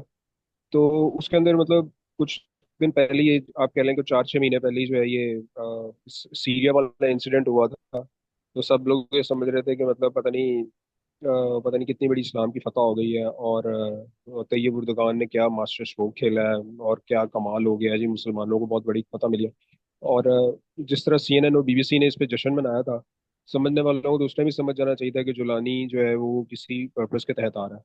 वो अच्छा हुआ 6 महीने के अंदर ही प्लान खुल गया, वरना पता नहीं हमें मजीद एग्जैक्टली कितना exactly. लंबा धोखा खाना पड़ता कि लोग जी पता नहीं कितने बड़े मुजाहिदीन जो है ना वो आ गए और इस्लामी शरीयत जो है वहाँ पे नाफिज होने सही वाली। कह रहे हैं आप, तो सही कह रहे हैं। दूसरा इसके अंदर एक और जो मैं बात कहना चाहूंगा कि अनटिल अनलेस कोई भी जो भी मतलब इस्लामी तहरीक है जो कि नाम उसका चाहे इस्लामी ही हो, अनटिल अनलेस वो ग्लोबल वर्ल्ड ऑर्डर को चैलेंज नहीं कर रही ना, वो हकीकी मायनों में इस्लामी है ही नहीं। वो अगर हम अपने आप को मतलब फिट ही नहीं अगर कर रहे हैं ना इसी सिस्टम के अंदर, नेशनल बाउंड्रीज के अंदर, या मतलब UNO के अंडर और दीज एंड दैट, तो ऑब्वियसली वो तो वर्ल्ड ऑर्डर जिनका चल रहा है फिर उन्हीं का ही चल रहा है और वही चलाएंगे। और वो अपने तरीके से में चलाएंगे, जो नहीं मानते उनको, वो जर्मन लोग जो है ना वो बेचारे अभी भी मारे खा रहे हैं। तो वो हमें पता है, वो यमन में भी कूट पड़ रही है, वो क्या कहते हैं ना, हमास को भी मार रही है। वो मतलब जो नहीं लड़ने लोग हैं उनको अभी तक सरेंडर नहीं की। इवन शाम जो है अल्हम्दुलिल्लाह वो एक ऐसी जगह है, 2-2.5 करोड़ के वहाँ पे मुस्लिम आबादी है। तो वो एक ऐसी जगह है जो कि हमेशा से फाइटर्स की जगह रही है। और जुलानी अगर अच्छा हुआ जल्दी एक्सपोज हो गया, वरना वो इंटरनली ज़्यादा देर सस्टेन नहीं कर सकता, क्योंकि सारे वहाँ पर जो है ना वो ट्रू इस्लामिस्ट माइंड के लोग हैं, तो बड़े अरसे से जो है वो एक इस चीज़ में लड़ रहे हैं। ऑल्दो कि मतलब बहुत सा मिक्सअप हो गया है और वहाँ पर बड़ी क्या कहते हैं खाना जंगी हो गई है, लेकिन स्टिल मतलब उनको ये पता है, इसीलिए हाथ बांध के मतलब 1,000 से ज़्यादा साइट्स पे जो है वो इसराइल ने अटैक करके जो है वो उनके सब कुछ खत्म कर दिया था, कि किसी भी तौर पे इन लोगों के हाथ में किसी भी किस्म का असला ना आ जाए। तो इससे मतलब एक नेक्स्ट जो फर्दर एक बात है जो मैं कहना चाहूंगा, वो ये है कि एक हमारे ऊपर भी जो है ना बहुत बड़ा एक अल्लाह ने जो थी ना वो जिम्मेदारी दी हुई थी पिछले 2 साल से, और हम बड़ी तसल्ली से बैठे हुए थे कि हमारे पास तो टेक्नोलॉजी नहीं है, हम तो जी लड़ाई नहीं लड़ सकते, हमारा तो ये मसला, हमारा तो वो मसला। तो वो अल्लाह ने 4 दिन के अंदर जो है ना हमारी इज्जत तमाम कर दिया, फॉर्चुनेटली और अनफॉर्चुनेटली। तो मतलब मैं तो जिस दिन से अल्लाह माफ करे ये वाला इंसिडेंट हुआ है इंडिया पाकिस्तान की जंग का, तो मैं तो उस दिन से बहुत परेशान हूँ। और मुझे मतलब मैं ये सोच सोच के परेशान हो रहा हूँ कि अगर हम इतनी अच्छी अच्छी पोजीशन में थे, then why don't you took Kashmir at least, मतलब मुसलमानों को कोई फायदा भी तो होगा कभी। और सिर्फ मतलब है मोहल्ले की आंटियों की तरह लड़के तो वापस नहीं आ जाना चाहिए ना, कि हमने 4 गिरा दिए, तुमने 6 गिरा दिए, तुमने कोई भी नहीं गिराया, मैंने ये कर दिया, मैंने वो कर दिया। तो मतलब ये एक may be that's a very harsh comment, but मतलब मैं इस चीज़ से बहुत परेशान हूँ लिटरली। मतलब मैं ये सोचता हूँ कि अल्लाह ने कहा कि टेक्नोलॉजी के जो तुम्हारा बहाना था ना, ये लो, ये तुम्हारे सामने मैं रख देता हूँ। हाँ, ऐसे ही है। राफेल जो है वो 4.5 जनरेशन का है, और F-35 जो है वो 5th जनरेशन का है। तो अगर 4.5 से आप लड़ सकते हो, आपके अपने जहाज भी 4.5 लेवल के हैं, तो 5th जनरेशन को इतनी बड़ी कोई तबाही नहीं है। मतलब F-35 से हमें डराने वाले माशाल्लाह यहाँ पर बड़े बड़े लोग हैं, जो 16 जमा 32 32 जमा 3 35 करके में समझाते हैं कि F-35 से आप लड़ नहीं सकते। मैं नाम नहीं लेता, आप लोग समझ जाएंगे। तो क्या कहते हैं, उसके अलावा जो दूसरी एक और चीज़ है कि अरबों के ऊपर भी अल्लाह ने उज्जत तमाम कर दी, कि 1 टके का जो है ना, एक पैसा, 1 रुपया जो है ना, वो एक पानी की बूंद तक नहीं वो पहुंचाई उन्होंने गजा में पिछले 2 साल में। और मतलब यहाँ पे देने के लिए 2.4 ट्रिलियन डॉलर्स है आपके पास, जो आपने मतलब अपनी नाउजुबिल्ला, मतलब मैं क्या कहूँ, गैरत बेच के जो है औरतें जो है ना वो उसके सामने पेश करके उनको उनका रक्स करवा के नाउजुबिल्ला मुसलमान औरतों का उसके सामने अपने दुश्मन के। बिल्कुल बिल्कुल ऐसा ही है, हाँ जी। तो आपने जो है वो मतलब ये सारा काम किया और उनको पैसे भी दिए, अपना आप भी हाथ बांध के पकड़ा चुके हुए हैं तकरीबन पिछले कई सालों से। और मतलब अब तो कह लें कि वो एक फॉर्मेलिटीज है जो पूरी हो गई हैं, जो नकाब जो है वो उतर रहा है, काम तो इन्होंने बहुत पहले से कर दिया हुआ था। तो क्या कहते हैं, मतलब जो सिचुएशन है वो बहुत खतरनाक है मुसलमानों के लिए, इन दैट सेंस के मतलब अल्लाह भी जो है ना वो इतनी डील नहीं देगा हमें, कि मतलब हमें हर वक्त जो है वो अपनी गलतियों को संवारने का मौका मिलेगा। और हम लोग अब हमारे क्या मसला है, जो पाकिस्तान का मैं अगर बात करूं, तो हम एक सिलेक्टिव नेशनलिज्म का शिकार है। अगर जब कभी भी इंडिया हमारे ऊपर अटैक करता है, तो हमारा दीन, ईमान, मजहब, धरती सब माता, कुछ आ हर चीज़ जाता जो है ना है। वो उठ के बाहर आ जाती है। हाँ। हाँ जी, ठीक है, इस सब पे कुछ उठ के बाहर आ जाता है। जब हजारों मतलब है बम मारे, हमें ड्रोन अटैक्स किए अमेरिका ने, हमने कभी मतलब सी तक नहीं की हमने, मतलब आज भी उन्होंने कहा कि बस बेटा बहुत लड़ लिया, हमने कहा जी आशीर्वाद है आपका, हम फौरन पीछे हट जाते हैं। तो मतलब वो उस टाइम पे जब हजारों लोग हमारे शहीद हुए हैं, हमारी मतलब सड़कों के ऊपर वो रेमंड डेविस ने बच्चे बंदे मार दिए हमारे, तब हमारे मुंह से एक लफ्ज नहीं निकला था। हमने पल्ले से दिए थे दे के जो है ना वो उसको वापस भिजवाया। तो असल में बात ये है कि ये अफगानिस्तान वाले कोई 2 बम फेंक देना तो हम फौरन उनसे लड़ने चले जाते हैं। आप you don't have in sense कि यार मुसलमान ने मुसलमान को डील कैसे करना है यार, अगर कोई गलत फहमी हो ही गई है, तो यार why don't you sit on the table और बैठ के कुछ डिसाइड ही कर लो, आपके कोई मसले हैं उनको डिसाइड ही कर लो। नहीं। ऐसा सॉरी, ही है, मेरी बिल्कुल बात ऐसा थोड़ी ही है। लंबी होगी, सॉरी। बस एक आखिरी बात मैं कहना चाहूंगा, जो वे फॉरवर्ड अगर इस खत्ते की बात करते हैं, जो ग्लोबल लेवल पे आपने जो चीजें बताई हैं इब्राहिम अकॉर्ड के वाले से, वो दीज आर फैंटास्टिक। मतलब वो वाकई एक वो उस पर्सपेक्टिव से ये मैं देखना, मतलब रीजनल लेवल पे अगर हम देखें तो पाकिस्तान को अगर कुछ करना है, बाकी अगर कुछ सोचते हैं, तो वो ये होगा कि अफगानिस्तान और ईरान के साथ बैठे उनको समझाएं, दो मुल्कों को, कि यार देखो भाई, आपको भी मार पड़ी है अमेरिका से, हम लोगों ने भी बहुत मार खाई है, और हम तो 70 साल से मार खा रहे हैं यहाँ। ठीक है, ईरान भी तकरीबन 50 60 साल से खा रहा है, 20 25 साल से अफगानिस्तान भी मार खा रहा है अमेरिका से, उससे पहले रशिया से खाते रहे हैं। तो मतलब द पॉइंट इज दैट कि यार तीन मुल्क या इकट्ठे बैठे हैं और उस समय भाई रिसोर्सेज भी है हमारे पास, मैन पावर भी है, अल्लाह ने टेक्नोलॉजी भी दी हुई है, लड़ने वाले बेतहाशा लोग हैं। मतलब पाकिस्तान की कहने की आर्मी 7 लाख की है, एक्चुअल शायद पाकिस्तान के अंदर कोई 30-40 लाख लोग हो गए लड़ने वाले जो ट्रेंड फाइटर्स, शायद इससे ज्यादा हो। तो ये अल्लाह की तरफ से करम ही होता है, और वो सारे के सारे लोग जो है ना खामोशी से ही बैठे हुए हैं। ये भी अल्लाह का करम है कि यहाँ पे खाना जंगी नहीं लगे। तो जो बिल्कुल मेरा ऐसे इसमें ही है पॉइंट, आप। जी जी बोले। सॉरी सॉरी, मेरा जो इसमें पॉइंट है सिर्फ ये है कि मतलब the way forward should be that कि ये तीन मुल्क बैठे डिसाइड करें कि यार हम लोग इस्लाम की बुनियाद पे इकट्ठे होते हैं, वी आर नॉट पाकिस्तानी, ईरानी, अफगानी, हम पंजाबी, पठान, बलोच नहीं है, हम मुसलमान हैं। हमने जो है ना अपना वे फॉरवर्ड आज से इसको लेकर चलना है। मतलब मैं आपको बात करूँ कि चाइना रशिया जो है ना इस टाइम फॉल इन कर रहे हैं किसी तरह मुसलमान कोई दो मुल्क इकट्ठे बैठ के अमेरिका के प्लान से बाहर सोचना शुरू कर दें।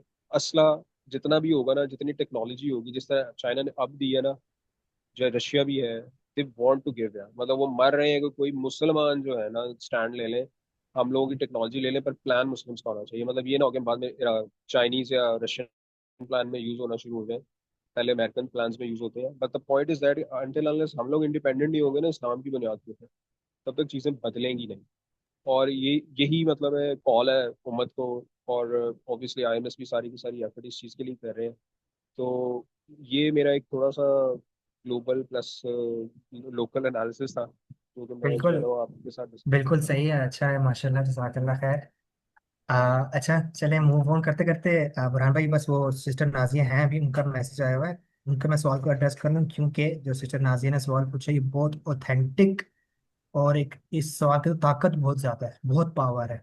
और जिसको इस सवाल का समझ लगना शुरू हो जाए तो इंसान, लिटरली मैंने ये चीज़ ऑब्जर्व की है, एनालिसिस में भी लेके आया उस चीज़ को मैं, और काफ़ी हद तक मैं इसको समझने की कोशिश बार बार करता हूँ, बार बार जगह जगह पे करता हूँ कि ऐसा क्यों है। और जब जब मुझे इसका जवाब मिलता है मेरी सोच सुपीरियर की तरफ होने चली जाती है कि नहीं, अब हमें कुछ करना है, कुछ करना है, तो मुझे इसके जवाब फिर मिलना शुरू हो जाते हैं आहिस्ता आहिस्ता। इसका जवाब सिंपल सा आपको मैं दे देता हूँ कि जो आपका सवाल ये है कि अरब जो लोग हैं इनका, इनकी ही जुबान में कुरान उतरा है और हदीस है, तो ये लोग क्यों नहीं उस तरह से कुरान को समझ के पढ़ के काम करते, और इस अरब मादे से पीछे क्यों नहीं हट रहे, सॉरी अब्राहम अकॉर्ड से पीछे क्यों नहीं हट रहे, इनको समझ क्यों नहीं आ रही, जबकि पहले ही कुरान सब कुछ बता रहा है। एक बात याद रखिएगा, जब भी कोई बात आपने देखी है ना किसी समय के कॉन्फ्लिक्ट और मसले कहाँ पे आ रहे हैं, ईमान की कमजोरी क्यों आ रही है, तो आपने उसके अंदर उसकी नस जरूर देखनी है, उसकी नस क्या कहती है। मैंने इसलिए बोला था स्टार्ट में कि हमने लेंस ये लगाना है, मेरे उस्ताद ने मुझे सिखाया है, और हमने ये सब देखना है कि हमने इनके साथ ही चलना है। ये ट्राइबलिज्म आ गया, ये नेशनलिज्म आ गई, ये फिरकवारियत आ गई, देवबंदी हैं तो हैं, बट हमने देवबंदी हो नहीं जाना, ठीक है, हमने मुसलमान ही रहना है। तो ऐसे ही ये है, जो ये जितने भी अरब है ना, जितना भी सऊदी अरब है, ये ज्यादातर ज्यादातर ये सारे सलफी हैं, ठीक है, ये सलफी मजहब को फॉलो करते हैं। और सलफी के अंदर मेजर जो उनकी शाख आती है वो मदखली की आती है। और इन दोनों के अंदर ये चीज़, ये लोग क्लेम करते हैं कि हमने कुरान और सुन्नह के ऊपर चलना है, तो उन कुरान और सुन्नह के अंदर इन्होंने सिर्फ मजहब को कलेक्ट किया हुआ, जिसके अंदर ये लोग कहते हैं बिद्दात, बिद्दात वाली जो चीज़ें उनको हमने नहीं लेके, बाकी हर चीज़ को देख लेंगे हम, उसमें ये लोग बिल्कुल ठीक है। लेकिन जहाँ ये बात आती है हुक्मरान के अगेंस्ट जाने की, इनके पास हदीसें पड़ी हुई हैं, उसको लोग गलत इंटरप्रेटेड करते हैं, और गलत जगह प्लेस करके, मिसप्लेस करके, और उसकी जो तावीलात करते हैं वो गलत करते करते उसको समझ के और फिक्स कर लिया हुआ है कि कभी भी सलफी की नस में है ये, मदखलियों की नस में है ये, कि वो कभी भी हुक्मरान के अगेंस्ट नहीं जा सकते, हुक्मरान की हर बात उनके ऊपर ताबे है, उन्होंने हर बात फॉलो करनी है, जो मर्जी वो कह दें।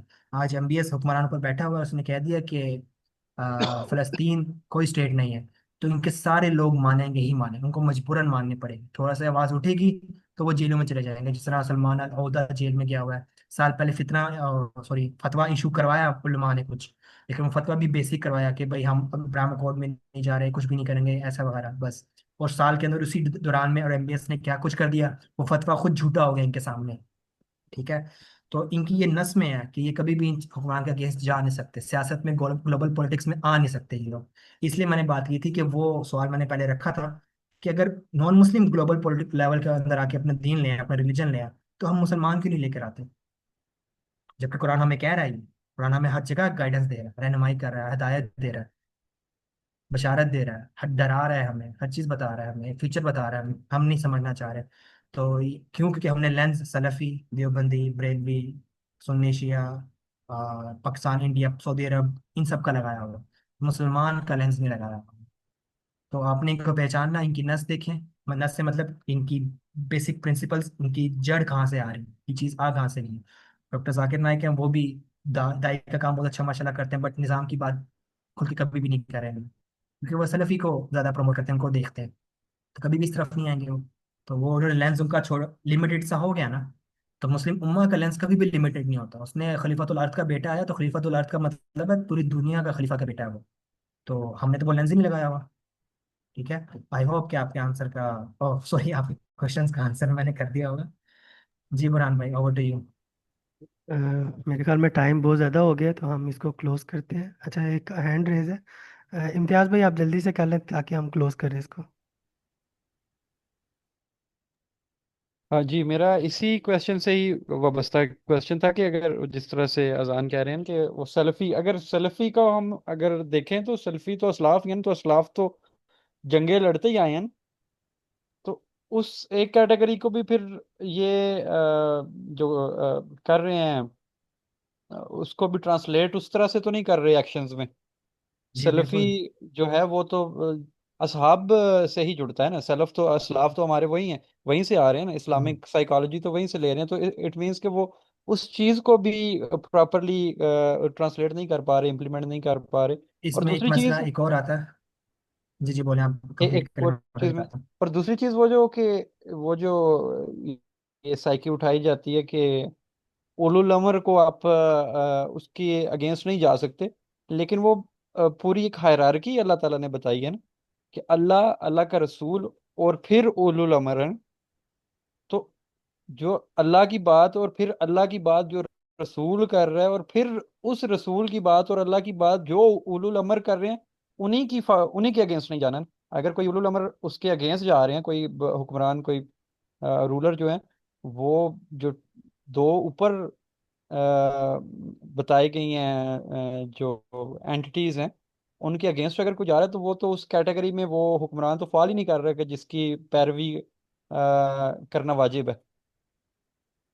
तो ये जी एक अच्छा। साइकी में मेरा ख्याल है ये एक वो बड़ा ब्लैक होल है, जिसमें वो सारा कुछ ही सिंक इन हो जाता है, सारा पूरे का पूरा वो जो जो फलसफा है जिहाद का, वो सारा सिंक हो जाता है। जी जो आपको जो पहला पार्ट है ना, उसमें मैं आपको बता दूं, ये सहाबा को फॉलो करते हैं ना, तो सहाबा कितने लोग थे कि जब उमय्यद खलीफे डायनेस्टी की जो बुनियाद रखी गई, उसके बाद आके काफी सहाबा ने जिहाद नहीं किया था। तो कुरान किताबें आगे थे, कुरान की बात मानी थी, इसलिए यजीद का वाक़या भी हमें हमें मिलता है। तो उसके बाद अब्बासिड डायनेस्टी आई, तो उनकी बात भी सब मानने लग गए।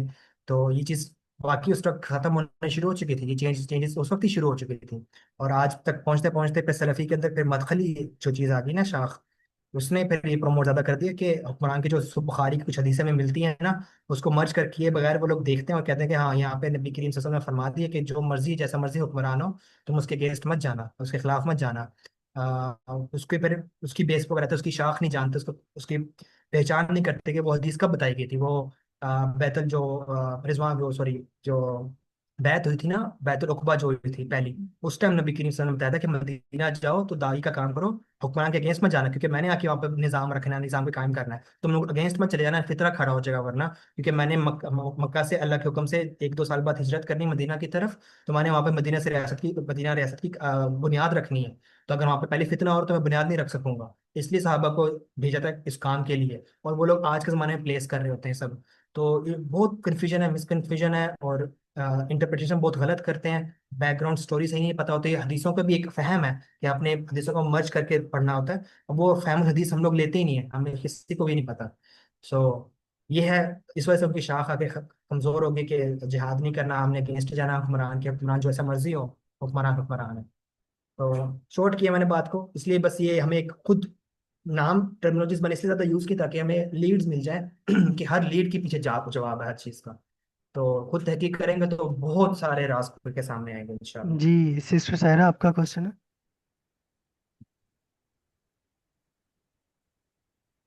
अनम्यूट करें आप अपने आप।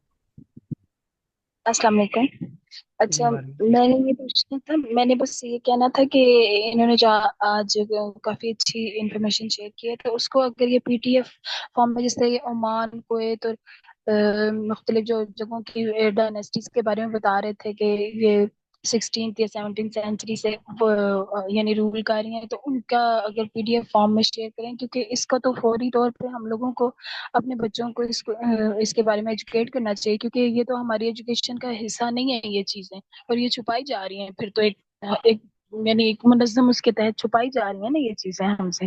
तो हम लोग यानी इस चीज को जो है वो अपने बच्चों को अभी से एजुकेट करना शुरू करें इस चीज को। ये आप अपने बच्चों को एजुकेट ये करें कि उनके उनको एक दुनिया का नक्शा ला कर दें, और पाकिस्तान से स्टार्ट करके उनको फिर एल मतलब उसके अराउंड जितने भी कंट्रीज हैं, फिर मिडिल ईस्ट में जाकर फिर यहाँ पर क्या है, कौन है, कौन रूल कर रहा है और कब से रूल कर रहा है। सिर्फ आप हिस्ट्री में सिर्फ ये देख लेना कि अरब कंट्रीज के अंदर, मिडिल ईस्ट के अंदर कौन सी फैमिली रूल कर रही है और वो कब से कर रही है, तो आपको वैसे इंटरनेट से मिल जाएगी, तो आपके सामने सारी पिक्चर आ जाएगी। ठीक है, आपको जब आप पता चलेगा ना कि जैसे ओमान के अंदर कौन सी फैमिली रूल कर रही है, आप ये देख लें कि वो कब से रूल कर रही है, तो वो सारी पिक्चर क्लियर हो जाएगी। और जब मैंने ये फर्स्ट टाइम चीज़ मैं जब रिसर्च कर रहा था इस पे, तो मैं खुद हैरान हो गया था ये देख के कि यार ये फैमिलीज इतनी देर से रूल कर रही है, और हमें 5 साल देते हैं। हमारे हुक्मरानों को 5 साल देते हैं, खुद 200 साल से हुक्मरानी कर रहे हैं। तो ये है कि इनको प्रोटेक्शन ये दी बड़ी जाती नस्लें है। चल रही है। हाँ जी। मैं कह रहा हूँ बिल्कुल ऐसे ही उनकी पूरी नस्लें चल रही है इस चीज पे। हाँ नस्ल। तो ये सिस्टम है ना, ये एक्चुअली उनका जो एमरेट बिल्कुल सिस्टम था, ये वो बादशाह। यही था, बादशाह था, अभी भी यही है।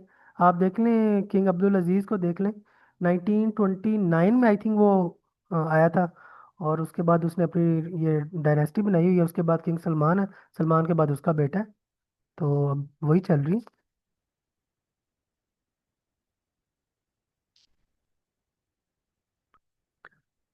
चले हम क्लोज करते हैं, सेशन काफ़ी लंबा हो गया, तो थैंक यू सो मच।